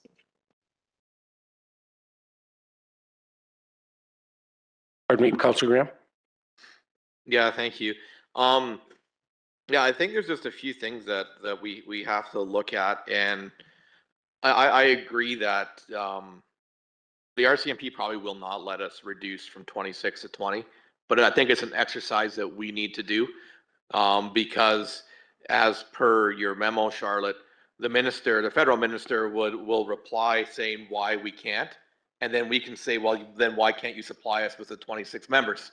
Like, I think there has to be a strong shot across the bow to the RCMP saying you are failing your contract obligations. So we want to reduce our staffing to 20 members. And I'm almost certain they won't do it, but it will force them to have to act in some regard. I have no problem paying what we're paying for RCMP if we actually got the services provided. I think it would change what people's perspective is around public safety in the community, because we would have boots on the ground. We would be on an offense, not on a defensive policing model all the time. So like, I think it's a very important exercise to explore and potentially do is write the letter and see what the reply is. Yeah. And from that, I think we can see see where that goes. The other thing I wonder is like, what if we didn't pay the bill? Like what, don't pay the travel. No, it wasn't in the budget. It's not approved. Don't pay it. Councillor Graham through Wayne Price. I don't know what would happen. I am aware that there are others doing that. Yeah. You know, and I mean, they're disputing costs. Yeah. So, yeah. Like, I think that like, don't spend the money, but just don't pay it. Have it there in case we're going to get, you know, they're going to take us to court or something. I don't know. But I would, we need to start playing hardball so we can get the policing services that A, we've signed up for, or B, we need to see a change, because what we've done over the last 12 years around this table hasn't, we've had this conversation and conversation and conversation. There is absolutely zero performance reviews on the RCMP. There's no metrics to give them a review. We talked about a strategic plan and we were going to be involved in it. There was zero strategic planning done or that we were involved in any major way. They take their orders from Ottawa, but we pay 90% of the bill. So I think those are things that people are getting frustrated about, as well as what the mayor talked about with rural policing is tell our, you know, whatever we need to do, and we might need to discuss it a bit more, but tell our Staff Sergeant Graham, munis don't leave town. If there's a call 15 minutes out of town, they got a provincial unit. Out they go. And if we have to go, track it and bill the province. Every time a muni guy leaves town, track it and bill the province. He has to, I think, like, as much as they're like, oh, we're kind of integrated and we share. No, that has to stop. And if we're leaving town to backfill, he needs to spend, or somebody, we have a lot of watch clerks and stuff over there. I'm sure we can build a bit of a matrix on how much time we're spending out of town, where we should be in town. So I think there's just things that we need to do to send a strong message to the RCMP that we are not satisfied with the level of service, and they haven't provided the level of service. So how could you push back against, you know, 20 or 22 members when you haven't given us that for years? So we don't know what that looks like. You say, oh, you need 26, but we haven't had that.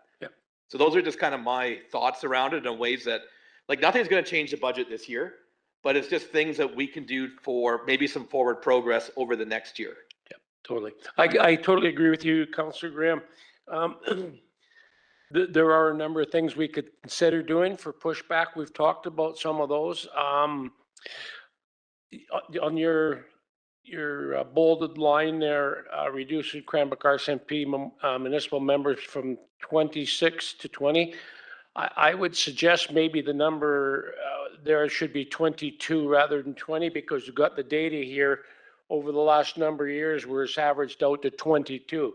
And then, as Councillor Graham had said, they're going to push back and say, well, safety to the community. Well, that's all you've been providing for X number of years. So you've been breaching the contract. They have, without providing 26. There's been a breach there, you know, in their own words, or an inadequacy in safety by the numbers they've been providing us with. So all we're asking them is just to provide only what they've been providing for a number of years. Secondly, I guess on this working group of municipalities, they want to have a report ready for January. They're not going to carry this into next year. They've been working, I guess, over the past year. We just jumped on board here in the last few months. We had an invitation to be part of the group, and we're all in the same boat. Everybody's frustrated. Everybody's met at every level. We've all talked to the same people, and you know, the nodding and all this, and yeah, we understand, and nothing happens. So all these things have been discussed. They're going to come up with a report addressing all these things, I think, with these options too, where we're just going to say, fine, we track and we charge, or we don't pay, or we don't release our guys out of our area, things like that. So I think these things will come up, and I think they wanted to report by the end of January, Mark, were they talking? I think. So we should see something early in the new year. They are not going to keep going on like this into the next year. They're done.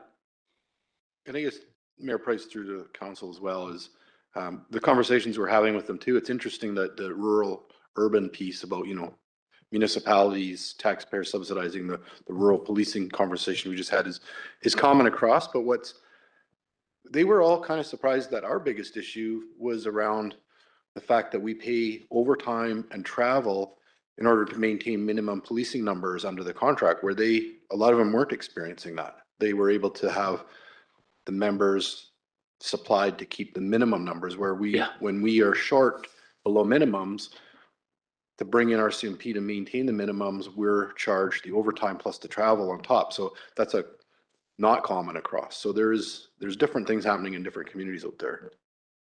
Thank you. Councillor Stansky. Yeah, thank you. I agree with a lot of the points that have been made, but I'm thinking back to the public survey that we just had. And I think there was a fairly high level of satisfaction for the RCMP in that survey. And then, correct me, I can't remember, was there also something like 55% public support for increasing the number of RCMP officers, or was that not the question? Councillor Graham. And you exactly validate what I'm talking about, because the public are satisfied with 22. That's all they've had for years. So they're happy with that. And they talk about supporting an increase. Imagine if we had 26, right? Like, I think like people, we haven't had that. So it validates the 22, but also if they wanted to see more, if we had extra 4 bodies around, like that just gets us back to our normal level. So like those are things that I think are important to note in this, is that while the public thinks it's great right now, that's at 22 members. Yes. Or has the highest standard. Yeah. Councillor Ray. Thank you, Mayor. So just a couple of thoughts. So, one is around the RCMP contract. I don't know if it might be helpful to have a report and maybe a review of the high points of the contract, because it seems to be kind of at the crux. Or you can send it to council and we can all give it a read. I haven't read the RCMP contract, so I don't know if that's helpful. It is interesting that does that contract allow these type of overtime costs and whatnot? That seems interesting. I do recall, just in terms of practical things, we've discussed this here before and shared, our shared concern about that. I recall Staff Sergeant Graham saying that there was some new external funding, and that starting at a certain point, I think this year, that he was then billing overtime and travel costs to that other external funding. I'm not saying that's better or anything, but it's a mitigation strategy, I think, was what I understood from that to the city budget. Have you experienced that? Councillor Ray, through Mayor Price, not yet. And I haven't had a discussion with Staff Sergeant Graham about how that's working. I can, probably would be a good idea to have that discussion with him, and I can certainly do that. Yeah. Okay, thank you. So yeah, better understanding of the contract, I think, might be helpful for this table. And I'm wondering if it sounds like to me like we're getting to the point where we might want to seek council direction through a motion, not today, but at some point, possibly requesting a report to look at, as you've started today, to look at options and around that business analysis. So I think we should think about bringing that kind of report to the table with, I think the ask is, because it's city resources, to put in the time to do a business case analysis of, yeah, I think the options, like you said, are, well, do you get rid of the RCMP and set up your own municipal force? Do you do a hybrid where you reduce RCMP and use the balance for enhanced bylaw? I don't know if there's a third option there as well. But anyways, I think we're probably getting to the point where we would see if there's council desire to allocate city staff resources to do that kind of business case analysis. Thank you. Councillor Graham. Yeah, thank you. And I guess this may be a question to Councillor Ray, is how much longer do we wait, or do we should this come up in the next couple of meetings, or do we just, like, if there's will around the table, maybe we should we're in a council meeting now. Do we put a motion forward to continue this work? I'm just wondering, or do we wait for 2 weeks and then do it? I'm just curious, like, if council's wanting to look at RCMP or public safety differently, we definitely need something on the table. So I'm wondering if we want to direct staff to do a little more than a memo. I'm wondering, certainly, we came on late onto this, this working group. They wanted to have I believe she said she wanted a report by the end of January.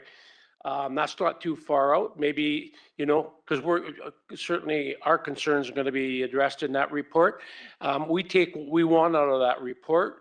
And if there's not enough, then, we get additional information, but certainly we react and certainly send the message we want to send to government and the police authorities based on that. And if it's not enough, does that work? Yep. Okay. Yeah. Councillor Stetsky. Just a question on process. So if council decided to go with 22 rather than 26, that has to be referred to the provincial and federal governments then for approval, and who knows whether a decision would be coming back in time for this year's budget cycle or not. Councillor Stetsky through Mayor Price. Yeah, I feel like this is bigger than that. I feel like this is, a lot bigger than whether or not it'll impact the 2026 budget. It's about policing, I think, and, do we get the service we're paying for? And if not, how? Yeah, I'd agree with you, Charlotte. It is bigger than that. If we do decide, that we want to see a reduction in our RCMP staff, we may also have some additional measures as a city. We, again, with our bylaw, increase our bylaw numbers and increase their level of training and status in the community. So, and there's going to be a cost to that. So the whole concept, I guess, and the whole project would be a little bit bigger than that for sure. Yep. Yep. Okay. Yeah. Excused. Yep. Yep. Thanks, Councillor Graham. I do. So what I'm hearing is kind of a definite interest to explore this beyond exploring it. Hold until we see the report in January. Okay. And if we see, council would have nothing against us holding back some payments if we feel that would be appropriate. Where there's a question about a charge, and so hold until January, but get ready. I think so. Councillor Stetsky, have a comment? It certainly is a much bigger question because when you look at the public satisfaction survey that we completed, there was a marked difference between satisfaction around bylaw and satisfaction around RCMP. So there definitely need to be changes. Yeah, that's a good point. Yeah, we'll carry on, Charlotte. Thank you so much.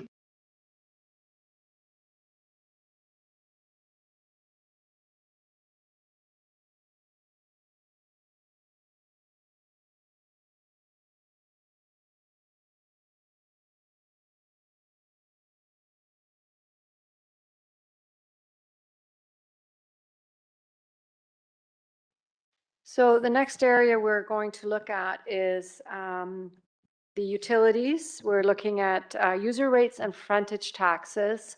And we've already had some discussions about this. In 2025, the water rates for user fees, those are the monthly rates, were $26.50. They are proposed to go up to $27 in 2026. Sewer utility is proposed to go from 23 to 24. Collection is proposed to go from $9.50 to $10.50, and landfill from $10.50 to $12. The total monthly user fee would increase from $69.50 to $73.50. And the annual amount would be $834 and is proposed to be $822. So operating fees, $882, sorry. Operating fees pay for, or user fees pay for operations. And in the case of the sewer fund, also help support the desludging reserve. And then the next item is the parcel tax frontages. For water utility, it's scheduled to go from 13 to 15 in 2026. And then in 2027, it's planned to go to 20. And that was that big jump we saw in Charlene's debt schedule in 27. And I mentioned that increase would be funded from currently from frontage taxes. Now, whatever ends up happening with the rate study, who knows? But currently, the plan is for those frontage taxes to increase $5 in 2027. Sewer utility fees are $12. There are no frontage tax increases planned for the sewer utility. But all of our utilities, well, both of these, the water and sewer utilities, are undergoing a lot of change. There is a lot of new information available. There are a lot of new, there's a lot of new infrastructure, replaced infrastructure. So all of those things can impact either user fees or most likely user fees, but frontage taxes as well. If there is a discussion with engineering about the increase targeting 2 million instead of 1 million in water and sewer. That would be the frontage tax that would cover that. Similarly, if we would, when we do start to take a look at some of the broader assets that we're dealing with, like spray irrigation, PRV upgrades are funded out of the water reserve, and there is no specific funding going into the water reserve other than the annual fee for the road program. In the case where there are some surpluses, and we are seeing some surpluses in the utility funds, if council remembers the discussion we had last week about reallocating salaries out of the utility fees into the general fund, part of that is because we were funding too much. We were planning too much wage in the utility funds where the employee was actually working in the general fund, be it in roads or parks or wherever this person was working. Because it's the same person. It's just a matter of where is that person's time allocated. So because so there were some surpluses in the water and the utility funds over the last couple of years, and that is in part what led to the redistribution of the wages for 2026 to eliminate some of those surpluses in the utility fees. Charlotte, In if the I could utility ask a funds. question. We've been talking the last 2 years quite a bit about water meters. Where does the water meters fit into this, into the budget and into these fees? So I guess I'm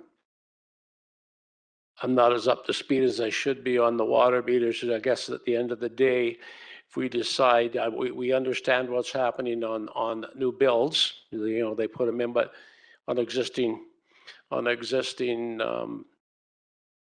occupancies, who pays? Who's going to pay? Is the city going to pay to have them in? And I mean, I'm just trying to see how that program would fit into this budget and you know, because whether we pay or not, if they have to pay, obviously, you know, we're going to give them options on how to pay, you know, monthly, whatever. So there's going to be initial costs. Where would that be paid from if it's that way? Or are we paying to have them installed, and where does the funding come from for that? So Mayor Price, they're currently, the whole like fully implementing water meters across the community as part of a budget item isn't currently in the budget. And so as council's aware, there was grant opportunities, but we were a slightly larger community. So we're trying to explore why that's available to smaller communities and not our size. I think mostly because communities our size already have them. It's a very large expense in the tens of millions of dollars in order to do community-wide water metering. So that would be a council decision at some point here in the future based on direction to staff on, you know, universal water metering across the whole community in existing infrastructure as well as the new builds, and then how to fund it. You know, obviously there would have to be an upfront capital expenditure to purchase and install all these units, and then repayment over time, just like, you know, the LES, for example, with the Shadow Mountain. You know, what's the cost of the full project? build it and then amortize it over a period of time out of that water fund. So that's a big conversation for another day. Yeah, I'm good with that. Thank you. So, do you have Oh, a comment? Sorry. Councilor Brissette. So we have the user fees for water and sewer and that, and garbage collection. And then the parcel frontage is separate from that. So could you explain to, like, I've always lumped them all together. Okay. And so maybe you could explain why, and because we have, you know, pretty big increases in the parcel front tax. Thank you, Councillor Blissett. I just realized I probably didn't do a great job of running into the frontage taxes. So that's a rate per taxable meter. So depending on the taxable frontage of your parcel, you pay in 2026, your water frontage your water frontage will be $15 per taxable meter, and your sewer frontage will be $12 per taxable meter. Those the frontage taxes are billed once a year. They come on your tax notice. They are a tax, so they come with your property taxes. And as opposed to the user fees, they are monthly, or we actually send out bills every 4 months for each month in that 4-month period. So Charlotte, and just to be clear, the frontage tax it goes into capital projects, where the other one covers operations. Yes, correct. So the parcel tax, primarily debt, it really deals with that, which is why you're seeing that big bump in 2027. We saw on the debt schedule how the debt is rising in the water fund in 2027. And that's why you're seeing a big jump in the frontage tax in 2027 for water. But the water fund also funds non-borrowing capital, whereas the user fees is operations. Yeah, and each fund is a standalone fund and self-funded. So water fees fund water operations, sewer fees fund sewer operations. Thank you. Councilor Ray. This is a very helpful review. Thinking ahead to the next council's orientation, maybe someone could make a nice infographic, and then we could all, it would be a useful resource, but this is very good. Just a bit of a tangent, quick question. So as issues have arisen, we've received feedback and questions from residents who live in stratas. So just to make sure I'm totally clear, if I live in a strata, do I pay user fees if I do not receive those services from the city?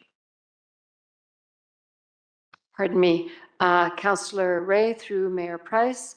You will pay for water and sewer. Garbage collection, no. Garbage landfill, yes. Very good. And Thank you. and there might be a few exceptions out there. So, but in stratas, it's you pay the landfill fee. For sure. That makes sense. You're using city water, you pay the user fee. You're using city sewer, you pay that fee. Your strata is doing your garbage collection, so you do not pay the city for that garbage collection. You pay your strata, but you still pay the landfill fee because, of course, all of our garbage is going to the landfill. Perfect. Thank you. Good point. Okay, so just to finalize the frontage taxes, so the water and the sewer totals you see here for each year, they're based on a lot with taxable frontage of 15.25 meters. That is an average lot. Some lots are bigger, some lots are smaller, but that is the average.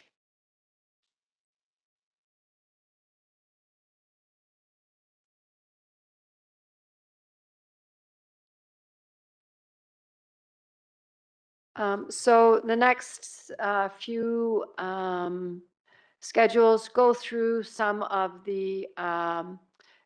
additional detail on each of those funds. They look at the user fees collected. In this case, it's the water user fees. So that's the total, not the rate per month. And same with the frontage taxes. These are the frontage taxes that are collected in the fund. And then there are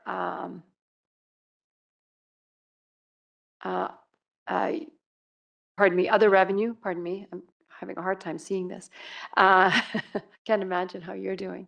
So other revenue includes investment revenue, temporary water lines, penalties, water fees, and water meter revenue. And user fees, tax total. Yeah, so here it shows the changes, annual water user fees and frontage tax 2025 through to 2030. And so each of the schedules following this are similar. They go into the detail for the fund. And I am not planning to go into more detail on those unless there are any questions.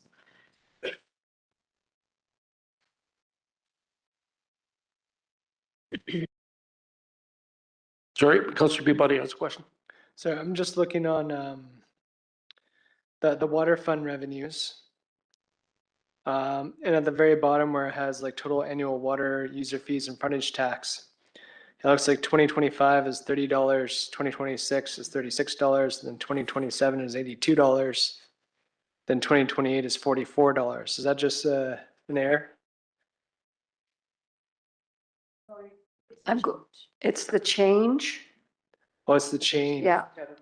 Dollar change over the. Dollar prior. change. Yeah. Oh, okay. Sorry. Yeah. Yeah. Thank you. Sorry. That's all right. Councillor Bissett? Now, this is sort of a crazy question, and it's more philosophical about water in the first place. Now, I would believe that all our water is treated for drinking, but a fraction is used for drinking. Are there any jurisdictions that are not could we, as a, I hate saying these things out loud sometimes in public, but it's like, could we not provide water for like the 99% use and then have a special situation for, a special way of getting drinking water and then maybe decrease our costs dramatically? Is that, I know. It's crazy, but Councilor Brissette through the mayor, it's not. I mean, to me, it's a crime when you see someone spraying a driveway with perfectly clean, drinking water that in a lot of countries they'd kill for that. They carry it for a mile in a dirty plastic jug, and here we are spraying on a driveway. It's so you're not crazy by saying that, but it's the reality around how do we achieve that community wide, because anytime we transport water as a municipality, it has to be safe for consumption because that's what people do, and so. Some of the ways around that though that I've seen is within a house, sometimes they'll have a separate gray water system, like where they can use rainwater or whatever goes into a toilet to flush the toilet, like per unit. But there's a lot of rules health wise that we're restricted by, like chlorine levels at the end of the pipe where it comes to the houses is something that's provincially set. Some of the other ways around it though are like we're using a city water well to fill our water truck for spraying on the roads rather than that water. Like, so that's a way to reduce the impact on that. And so there is other ways of having, water stations for commercial water operators that are not hooked to the main water system, but are used by wells or right now, like the golf courses in town, for example, they have to have their own wells for that kind of water. So it's changing some of that. So there are other sources of water for use that are not drinking water. And the more we can do that, the better. So it's totally not crazy. Like what we do to water in North America, it's a crime a lot of times as far as I'm concerned with just spraying it and wasting it, perfectly clean drinking water. So that's a decision that's made provincially or federally? Yeah, how the system operates and minimum standards for chlorine levels and all that at the delivery points, all that stuff. And that's why, for example, we just went through a great example is the boil water advisory. So we're providing water to the city, or like to the whole city, not us as the city, the whole city. And during that process, there was a few bumps in the water system and the chlorination that then called into question, what's in the water. And, so we're doing sampling and testing at the other end. So the chlorine levels, as chlorine's actioning bacteria and that your chlorine levels will drop. So you'll have too low of a level at the very far end of the pipe. That signals a problem, or there's some type of bacteria or something else that's been introduced that's not getting killed by the chlorine. So then we issue a boil water advisory. It takes 2 clean tests coming back before we can call that off. But our responsibility ends where it enters the building. And so people question, well, I go into a restaurant, how do I know the water is clean and all that? Well, that's, see, again, we're mandated by the province with the connection in the building. Once it's in the building, it's up to the restaurant owner to ensure that they care for the water and they're not just using it out of the tap to give to their customer. They're boiling it first and, you know, all that stuff. So there's like sort of these jurisdictional pieces. Councillor Ray?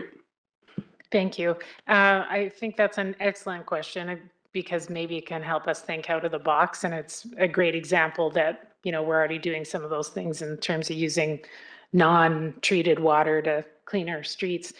You know, I don't know if there's any municipalities where, like, could we hook up part of our irrigation system to one of our wells? And the part of the reason why that's important to ask is, like you say, not only about managing costs, like we're trying to delay the big water treatment facility. We're trying to keep pushing that out by soon having our dual treatment UV and our new chlorine system. So we want to push those things out. Yeah, I think it's really important to look at those maybe creative, slightly weird options to see if it helps us stretch our existing infrastructure farther. And on a bit of a tangent, but thinking of utilities, you know, it goes back to the organics conversation. And just to reiterate again, I think we do have a window to, you know, continue education about organics in homes, about water conservation in homes, about maybe other strategies around water. So I think even if we can't immediately do those big capital things, let's take the opportunity to do the community education and engagement. You know. Yeah, good to go, Charlotte. Thank you, Mayor Price. Thank you, everybody, for that great discussion. So the next item up for review is the conventional and custom transit budgets. So for 2026 through 2030, you will see the conventional transit at the top. And the bottom below that is the custom transit, which is the paratransit. And then we're showing the total transit amount of transit subsidized by the tax levy. So in 2025, it was the budget was $1,260,000, and in 2026, it's $1,345,000. By 2030, it's $1,710,000. Down below, you will see the actual numbers. So from 2020 to 2024, the subsidization went from $588,000 in 2020 to $1 million in 2024.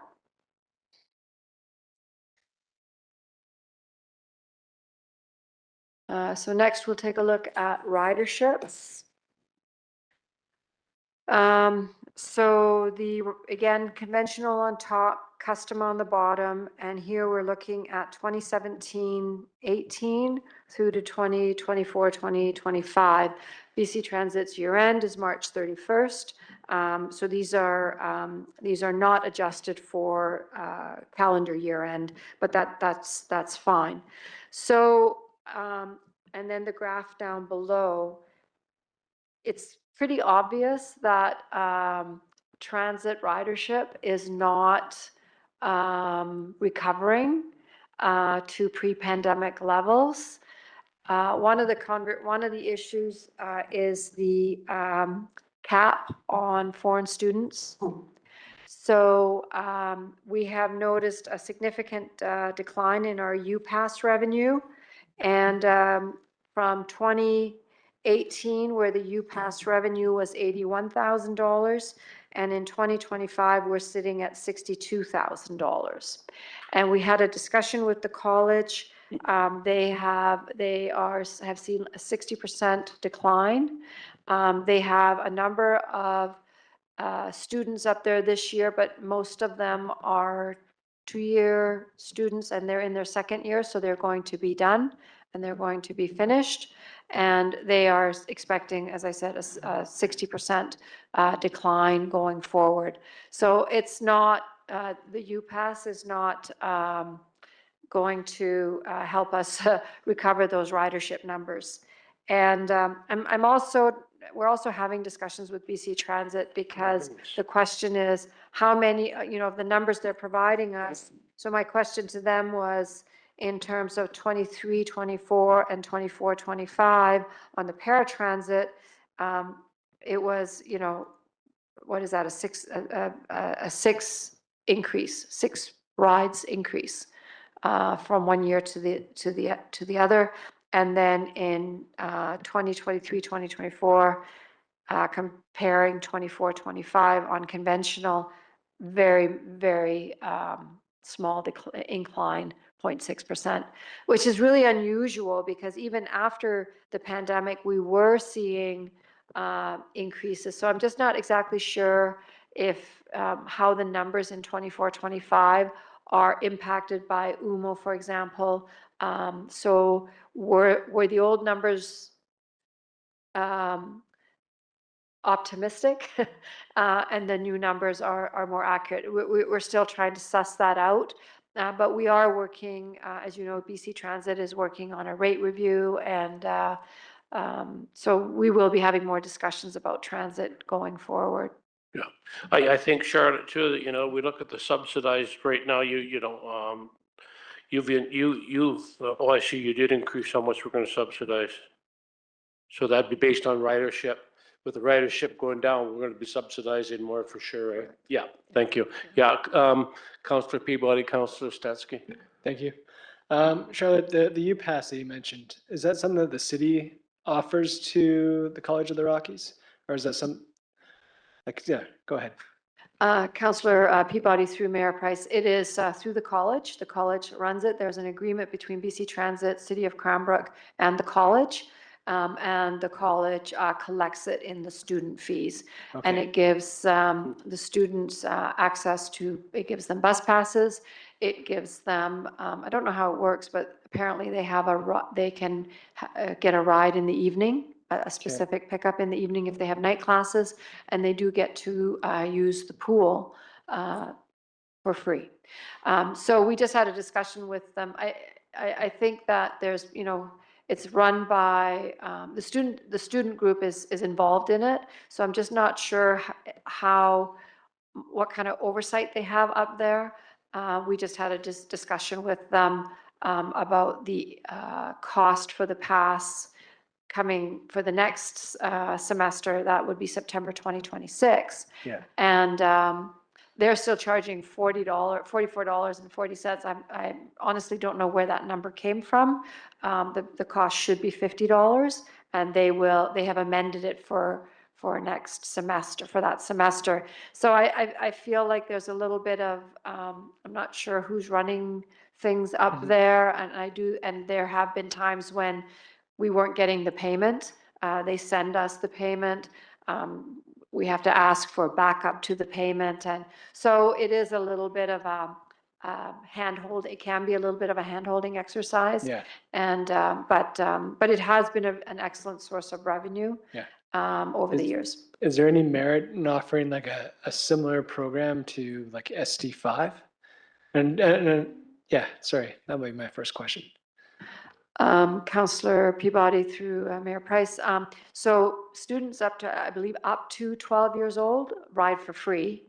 And I think there are some semester passes out there. I just don't have the details on those that are available to Mount Baker. And I'm not sure if it goes below Mount Baker. Yeah.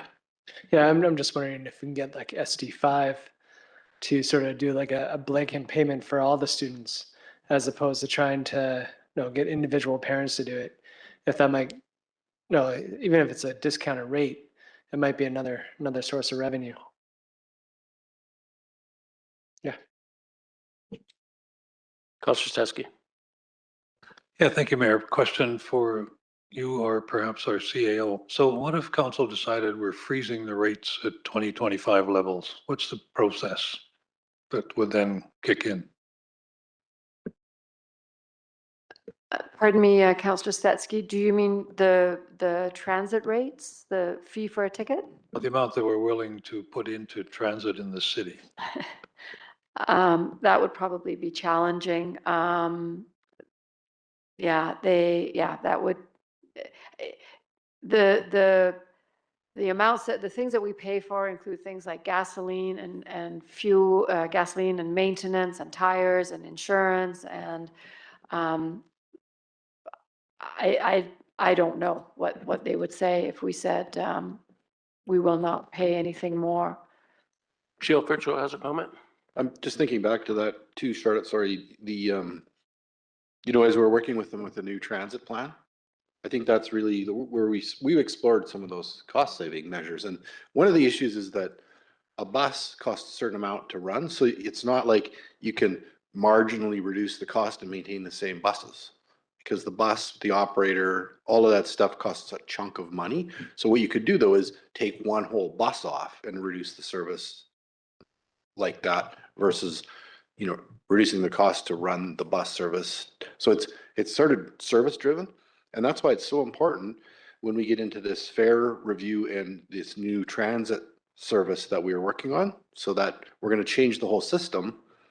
And with that, we're going to change the ridership and we're going to change the funding model based on, you know, what we hope is going to be increased ridership by going to that backbone model with the in demand for the other service areas by having more bus utilization.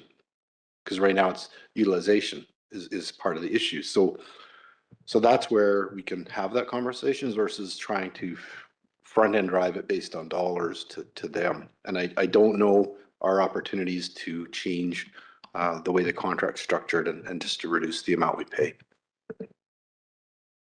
Councillor Ray. Thank you, Mayor Price. Can you remind us what the timeline is and the process for that review? When do we get the final report? When will the new routes and prices be in effect? Councillor Ray through Mayor Price, yes, in 2026. Yeah.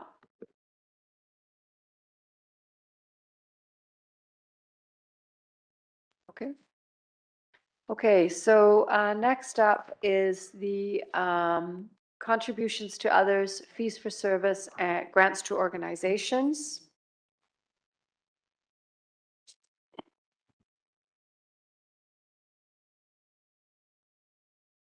Oh, pardon me, I'm just getting some information. Middle and high school is semester passes, but not run through SD5. Yeah. So I'm just going to run through these numbers, and then I do have a couple of notes for council on grants to organizations. So grants to organizations in 2025 were $278,642, and the budget right now is $446,416. Cranbrook Curling Club has an agreement which expires December 31st, 2026. They are paid $40,000, and that continues through all 5 years. Visitor Services agreement expires December 31st, 2027. Each year has an inflationary factor of 7% per the agreement. In 2025, it was $80,853, and in 2026, the budget is $86,513. The Cranbrook History Center has an agreement which expired December 31st, 2024. I know that agreement is in progress for updating. I believe it's just about done. In 2025, the payment was $126,125, and similar payment in 2026. So on the grants to organizations, a few things. So as I mentioned, when we looked at options, one of the options is to hold the grants at the 2025 level, and that would be to hold them at $278,760, I believe is the number. Let me just confirm that. Yes, so $278,760. Can't use that. Thank you. One other, so we'll have a discussion about that. One other item that came up was, I believe in Melissa's memo to council when these were released last week, we talked about Fisher Peak, the application not having been received. Fisher Peak submitted their application last Wednesday.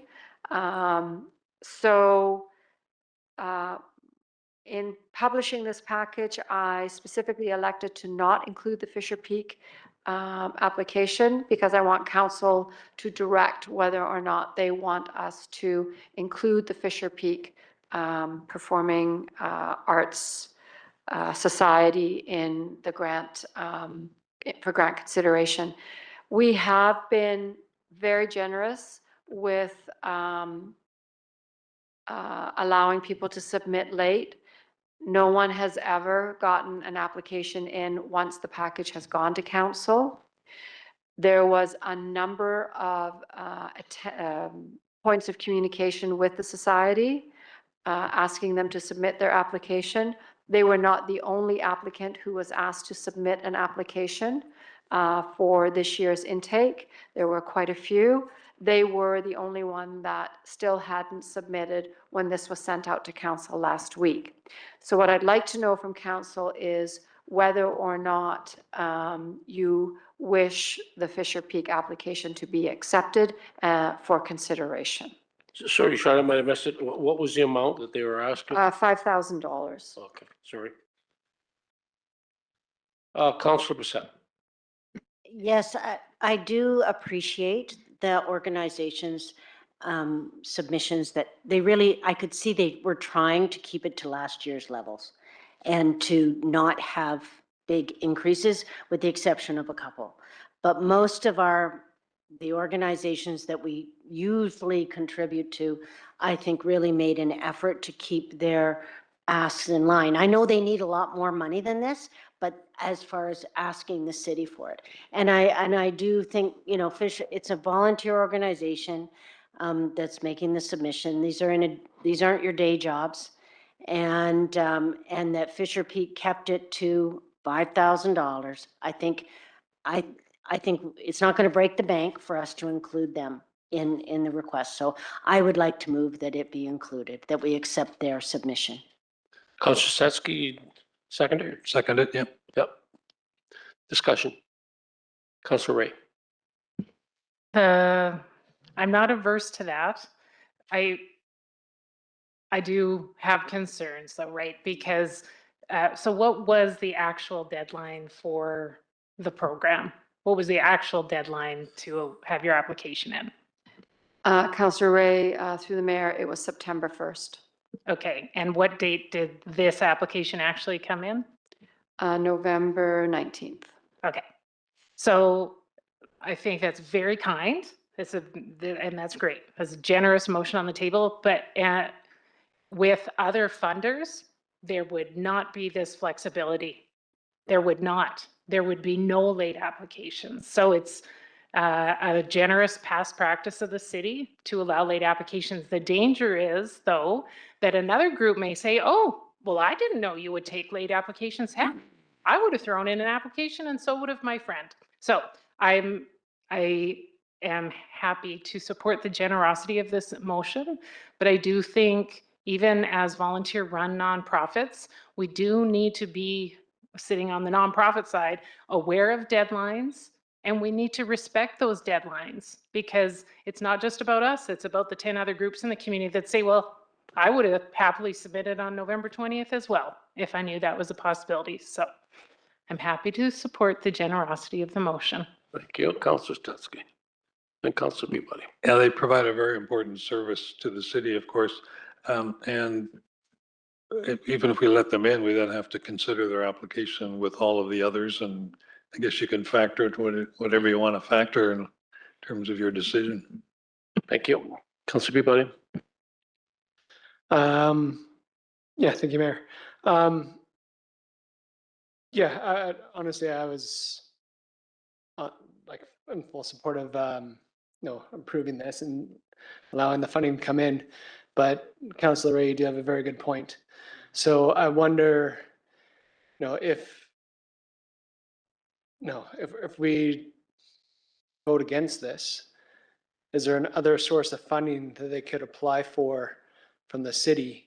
And maybe that is, instead of grants for nonprofits, if it's sponsorship, and is there another revenue base where that could come out of, like, whether that's like the funding for economic development, and whether or not that comes to a council decision or maybe a staff decision, that could be it. Maybe it's like we decline it this year, like, sorry, you were a month and a half late. We can't allow it this year, but we encourage you to apply for sponsorship. And there is a chance that staff might approve it. They might not. And then have the city as, a major sponsor this year. Yeah, my thoughts are sort of along the line of Councillor Peabody. It's a slippery slope. And again, they're a great organization. I mean, let's be honest, they make such a difference in the community. But, as Councillor Ray said, this is going to be precedent setting, and you do it once, and I can tell you, finance and council's life going forward might be interesting because you favored this one over this one or whatever, right? So I think we have to be consistent. But I'm just wondering if there isn't some fees and some different things we can waive, when they have an event. Maybe some council contingency could be used for if they applied for those types of things. And I know we have a policy on council contingency, but if they could meet, some of the intent of the contingencies, maybe there's places, we can waive fees and stuff to make up the difference. But this is a really, really hard one for everybody sitting here because, let's be honest, but I think Councilor Ray nailed it. Anybody else, we just say, sorry, next year, and you've got to remind them, we have to send them a notice next year, but it's a tough one. And policy's there for a reason. Timelines are there for a reason. So it's council could make and staff can make consistent decisions, timely and consistent decisions. And you know what? They didn't make it. And I don't want to sound like a bad guy, but you know what? That's the level we function at. We function at the policy level and, not so much the operational. And this is that type of decision. We've got a policy in place. We've got past practice in place. And I think that prevails in this situation, as bad as it is. Let's go Councillor Ray again, then Councillor Stetsky. Thank you, Mayor. I appreciate all the comments around the table. I think everyone's coming from an appreciative place in terms of this particular nonprofit group. To be honest, I think to go down other routes will just get messier. So I will be voting in favor of this motion. Let's accept them into the process. As Councillor Stetsky said, we will then consider their grant request. I think it gets messier to go down other lines around sponsorship, because then again, why wouldn't every group say, well, that line looks way better than the nonprofit grants, I want to sponsor it, right? And we know that staff has said that you're working on something else potentially around the type of requests that have been coming into council contingency. So I will be voting in favor of this motion. I believe this is let's let them in. I would suggest, though, 2 suggestions. One might be for management to consider changing your practice. And if we need to have that discussion too, but to say, you know what, for next year, we're going to have a deadline. And it is. And that's what it is. So that could be an operational change that we could communicate to our nonprofit partners. And I'll just throw this out there. And again, this is where I totally have a conflict of interest with my day job. This is why some local governments contract out their community giving to their local community foundation, so that someone who does granting every day, all day, makes these decisions. And that's why there's local governments who've done that. Yeah, and I think there may be a role for tourism, Cranbrook tourism in here. I mean, if you look at the amount of funding the city's responsible for Cranbrook tourism, it's hundreds of thousands of dollars. What's $5,000 for them in 1 year for for this organization. I mean, obviously they go hat in hand to Cranbrook Tourism. I think it's a really good fit. I'm just just opposed to setting precedent, because every time we do something like this, we eat it. It backfires. See how Joe. So I just want to go back to what Councillor Ray just said. You know, the question is, should this even come to council? Because management has a policy and procedure that would have said the deadline's passed and that question wouldn't come. Like, is that what we should explore first? I do like the opportunity, if we could, the council, and we'll probably bring that forward in the next year, is to potentially have, like, the grant program is a tremendous amount of work for council and for staff.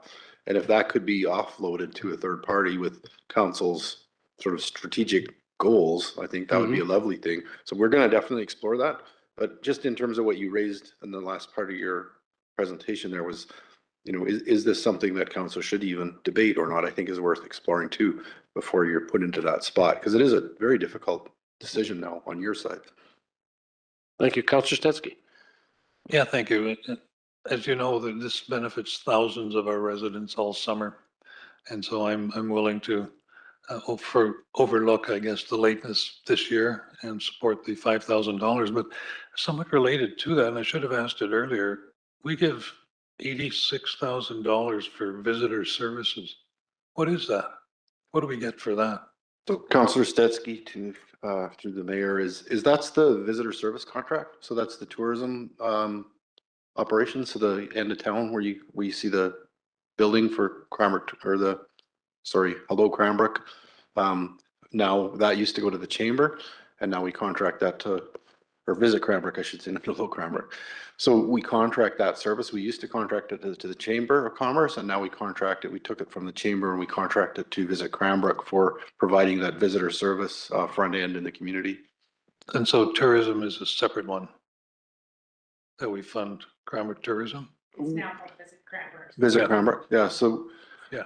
But so just this particular line is simply just the visitor services contract of that used to reside with the chamber. So we'd pay them to provide that visitor services contract. And you know, there was some changes we made there and felt it was better suited that Visit Cranbrook, or you know, formerly Cranbrook Tourism, held that contract. So we moved it over. That's all that is. So these are the people that man the information. That's Okay, correct, Thank yeah. you. Thank you. Okay. We'll go, Councillor Peabody, and then we'll wrap it up. Sorry, just for, I don't know if it's a point of order, but we have a motion on the table Yep. regarding this decision. I feel like we're just maybe getting a little bit off topic. Yeah. Oh, good. Okay.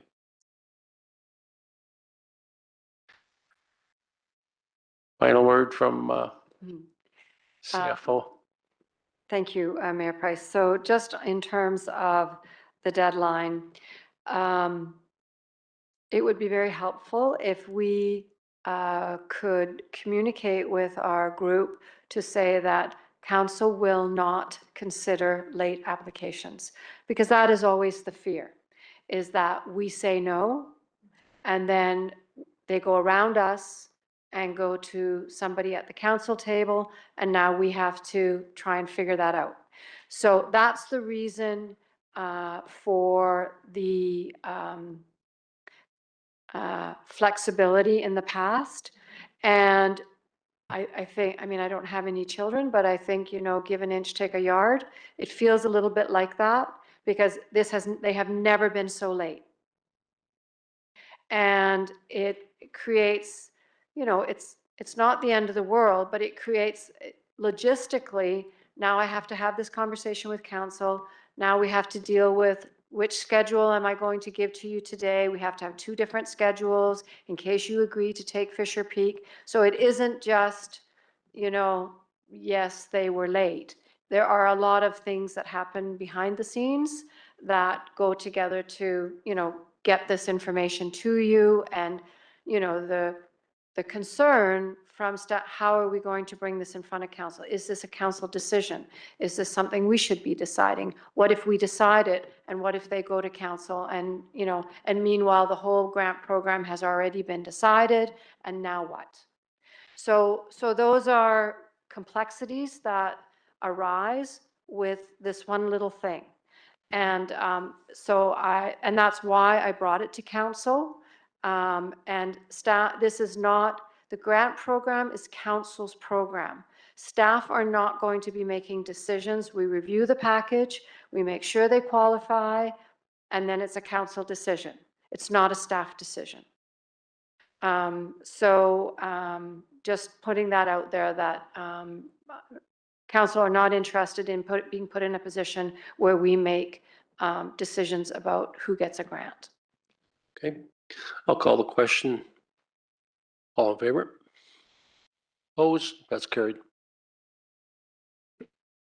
Thank you for that. So I'll be handing out a new schedule for you. Melissa will also be emailing you the new spreadsheet with Fisher Peak included. Okay, and there's also an additional adjustment to the schedule. So search and rescue we pay for their fleet insurance each year, and it comes out of this budget. And we've always just not put it on the schedule. Last year we put it on the schedule, but we didn't include it in the amount available.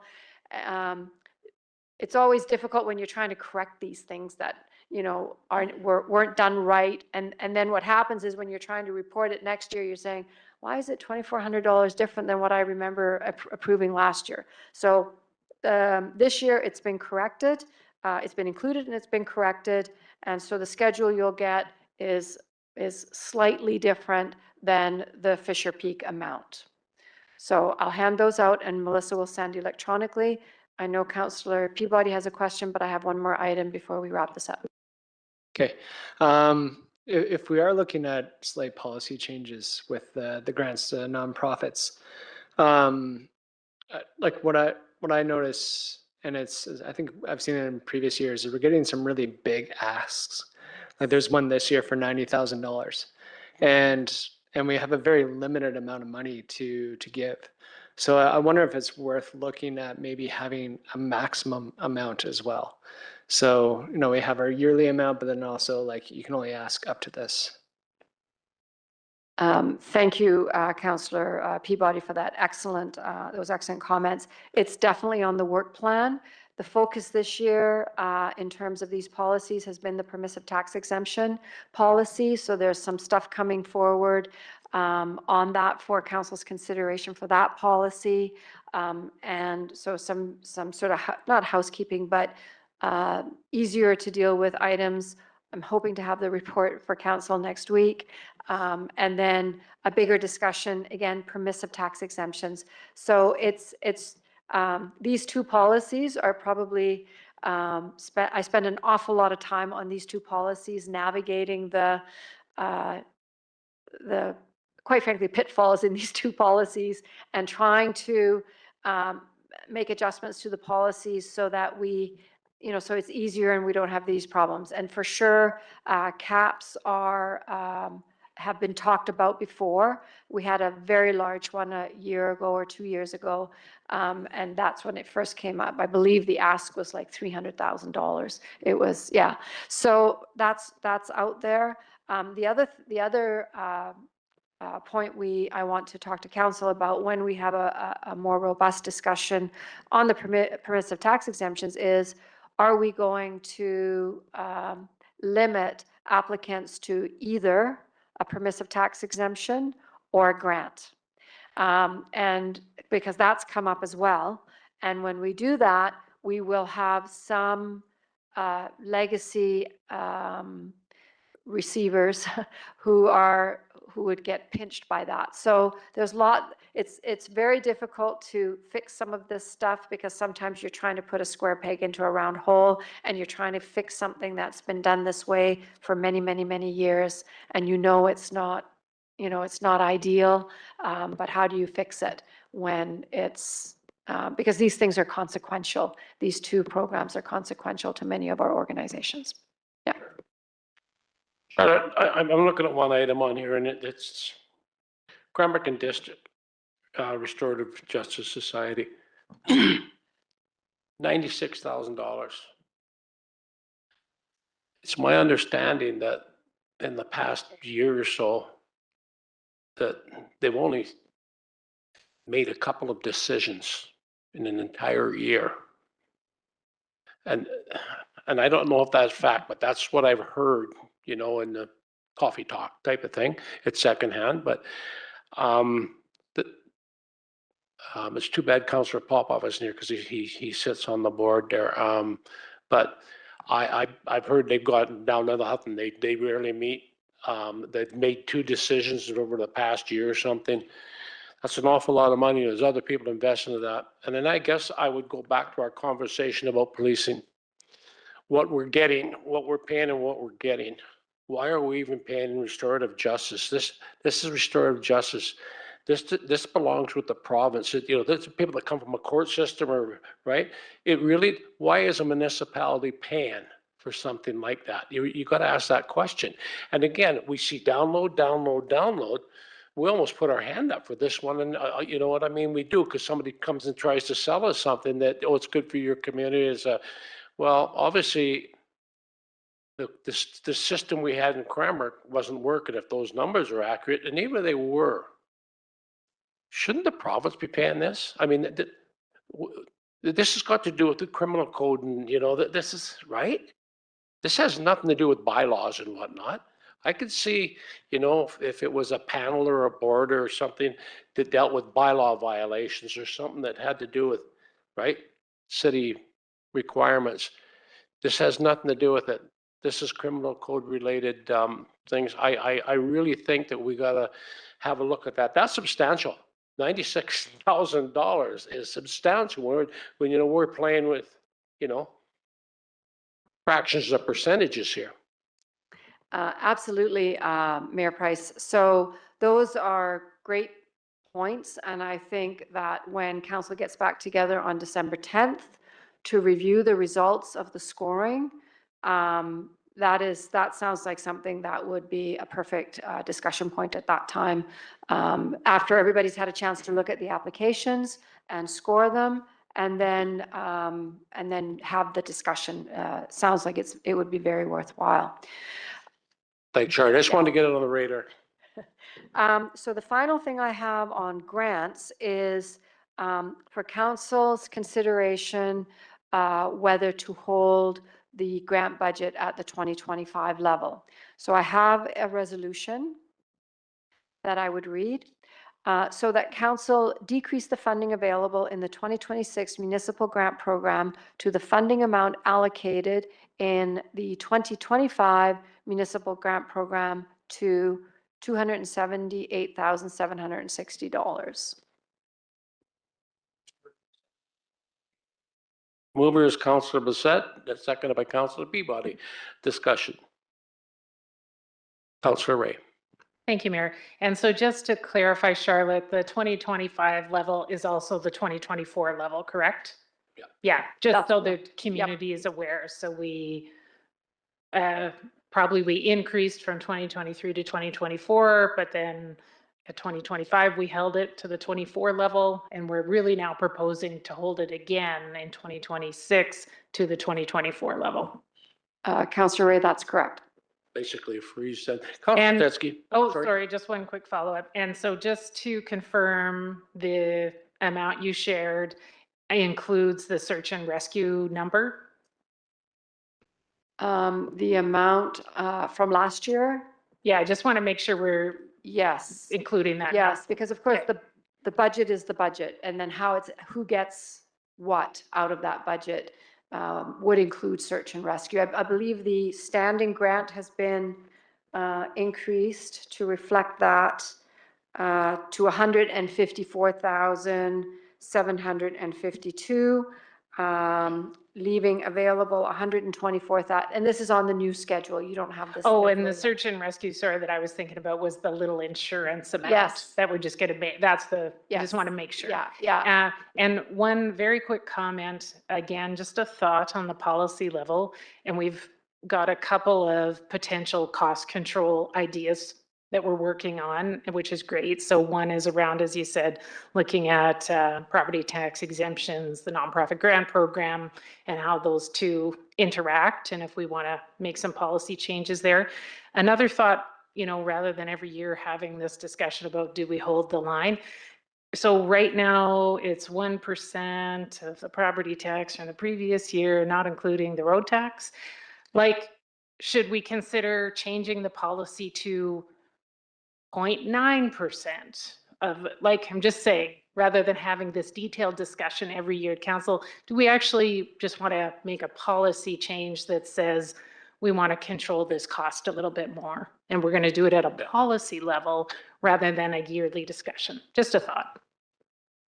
Councillor Ray through Mayor Price, that's actually, that is how that happened, was because originally it was 1%, and then it was changed to 1% less the road dedicated tax as a cost-saving measure. But certainly finding a percentage that works, like 0.8 or whatever, yeah. Exactly. Yep, good. Councillor Setsky. Yeah, thank you. So we're talking about $67,656 savings, 0.18% of the budget, according to your first slide. So I'm wondering whether this has to be an either or situation. Like if we had actually funded 2025 at the full 1%, what would that have been?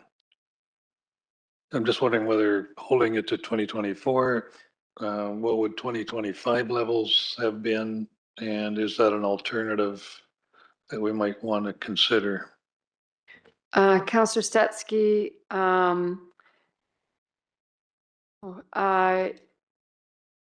either way, it would end up resulting in less of a reduction. So if you increase the amount above the 2024 budget, to say what it would have been in 2025 had it not been held, that means that your 67,000 becomes something less. Yep, for sure. Yeah, Yep. yeah, yeah. So it's this is the choice. I mean, but if council has another idea about, maybe you only want to reduce it by 50,000, that's an option you can discuss as well.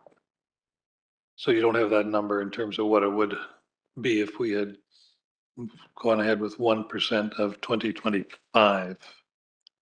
Councillor Stetsky, I'm sorry, I didn't bring that. No, I'm sorry. For a vote, it was just mentioned, about holding the line. And I certainly think, we've talked about that the last couple of years. I mean, if you look at these numbers, we're talking critical spending only, when we look at our capital projects and whatnot. And we got to hold the line. And this is a way by, say, it's a freeze from 2024. We're freezing at this number until we decide we may want to adjust it. So I'm just saying it's a freeze at that number.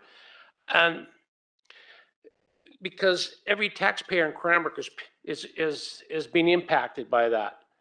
These grants are only affecting select groups and small groups of people, so they get a benefit, and I get that. And that's part of what I think a municipality and the council has to consider what's good for the community, these little things. But across the line, we're saying we want to hold the line. We've got to start demonstrating somehow, and it's not a huge cost, but we have to demonstrate we're holding the line. Because why would we do it somewhere else and not do it here? And we just see that moving up all the time. So anyways, I'm fine with holding it to the 2024 number, which was a 2025 number, and holding the line. Thank you. Councillor Stetsky. The challenge I have is value for money in terms of benefit to the community. And we get an awful lot of benefit for the money we invest in these groups over the course of the year. So I'm going to vote against holding the line for 2024 just because I think this is one of the areas where spending the money actually gets us a lot in the long run. Okay, thank you. Call the question. All in favor? Opposed? The motion is passed and Councillor Stetsky is opposed. Thank you, everybody. And so as I said, on December 10th, we will meet for a budget meeting. And at that budget meeting, we'll have the discussion on the grant awards that council has individually come up with, and then we'll come up with the finalized version, in addition to other items planned for the 10th. So the final packages from council are due December 1st, which I think is next Monday, and that'll give Melissa time to get the package ready, and so we can publish next Friday. Okay, and then the final item, and I'm being reminded I'm probably running out of power on my laptop, but I think we'll be fine. The final item is just to share with council the public library budget for 2026. It is $780,000, $780,692, and that's the city's 80%. And it includes a 2% inflation applied across all 5 years. So, and then down below, you'll see the full amount, including the RDEC 20%. On December 10th, Ursula will be here to present to council with her financial plan and some options for consideration, for council's consideration. I will say that there have been increases to the library budget in excess of 2% over the years. There haven't been a lot of them, but there have been some that were like in the 5 and 8% range. And so and I just would like to point out the libraries increase at 2%, while the staffing there is tied to the same increases, not the same rates, but the same increases. So staffing increases at the library align with QP increases here at the city. Also, the library is a 2% inflation, and we're seeing in some of our service contracts inflation significantly more than 2%. Another item we're working with Ursula on is her the amount of money she pays the city for the space. And one of the things that has one of the cost items for the space that has increased 100%, over 100%, is her insurance. And if council maybe wants to, and there are some discussions also about, you know, how much of that, you know, is there any portion of those fees that we can absorb here at the city to help Ursula? A lot of it is kind of space specific. It's, like I said, insurance. It's based on square footage because she's not the only one. The library is not the only tenant there.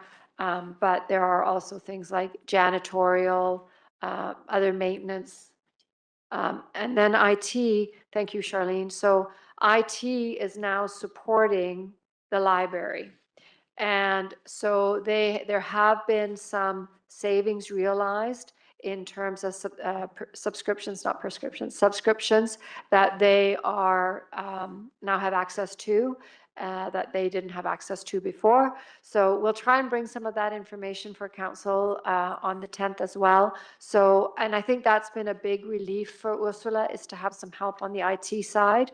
And, you know, so that's another way that we can support the library. And like I said, if council has any, I think Ursula is also planning to bring her numbers for building maintenance separate from her operations, because Ursula's point is that she has no say in what happens to many of those costs. She's not budgeting it, we are. And, but she's a tenant. So, you know, that might be a discussion we're having with council about, is there some other way? We're also looking at reducing the year-end accounting engagement from an audit to a review engagement. If we can do that, there would be some savings for her there. And you know, we think maybe it's something we can talk to the ministry about and get them to agree that they don't need to do an audit. And we've spoken with our auditor, and he's very prepared to work with us on that. So we are working with Ursula in ways that we can to try to help her. And before we part ways here, we'll just go around the table. If anybody's got any questions or I anything wanted to to add? speak to that briefly. So excellent points, and I'm sure Ursula will bring the numbers. I think the IT savings worked out to about $800 a month, but she'll give the accurate figures. And assuming we added an increase of any kind, the RDEK automatically has to match that increase. Is that correct? Councillor Stetsky, yes, their 20% Yeah. would have a proportionate increase. Councillor Peabody, anything there? Just really quick, going back to the grants for nonprofits. And just thinking more about how you're, oh, sorry. It's my alarm to get It's us your here. kids. Maybe instead of doing like a percentage of our tax levy, we lock it in at a certain rate, but then that rate increases by, inflation every year. So if it's $290,000, next year is $290,000 plus 2%, and go that way. And then that, I don't know if that'd be, it might just be some savings there for the city, is all I'm thinking. Councillor Peabody, what I would say to that too is, if we did something like that, because one of the pieces I'm bringing forward in the report to the next regular meeting on the permissive tax exemptions is to align the cap with this cap. Because in the permissive tax exemption, it doesn't say less road dedicated tax. So there's a bit of a difference there. So I'm bringing that back to for council's consideration. So the question is if we should take a look at one of those alternatives for the permissive tax exemption and then embed that into the grants to organizations. So rather than try to make the permissive tax exemption policy equal, the grants make the permissive tax exemption the new way of thinking of a cap, and then make the grant applications, the grant policy align with that, and at the same time bring something back really quick to say no grants above, council will not consider a grant above 20,000 or whatever. But what I would say also about a CPI or an index, I would say something like, I don't know that I would tie it to CPI. I might say, 2.5%. Lock it in at that. Thank you, Councillor Bissett, Councillor Ray, and I have nothing to add other than thank you very much, Charlene and Charlotte. Another great day. Thank you. Well, with that, I'll ask for a motion to adjourn. Councillor Ray, Councillor Peabody, all in favor? Opposed? That's carried. Thanks so much.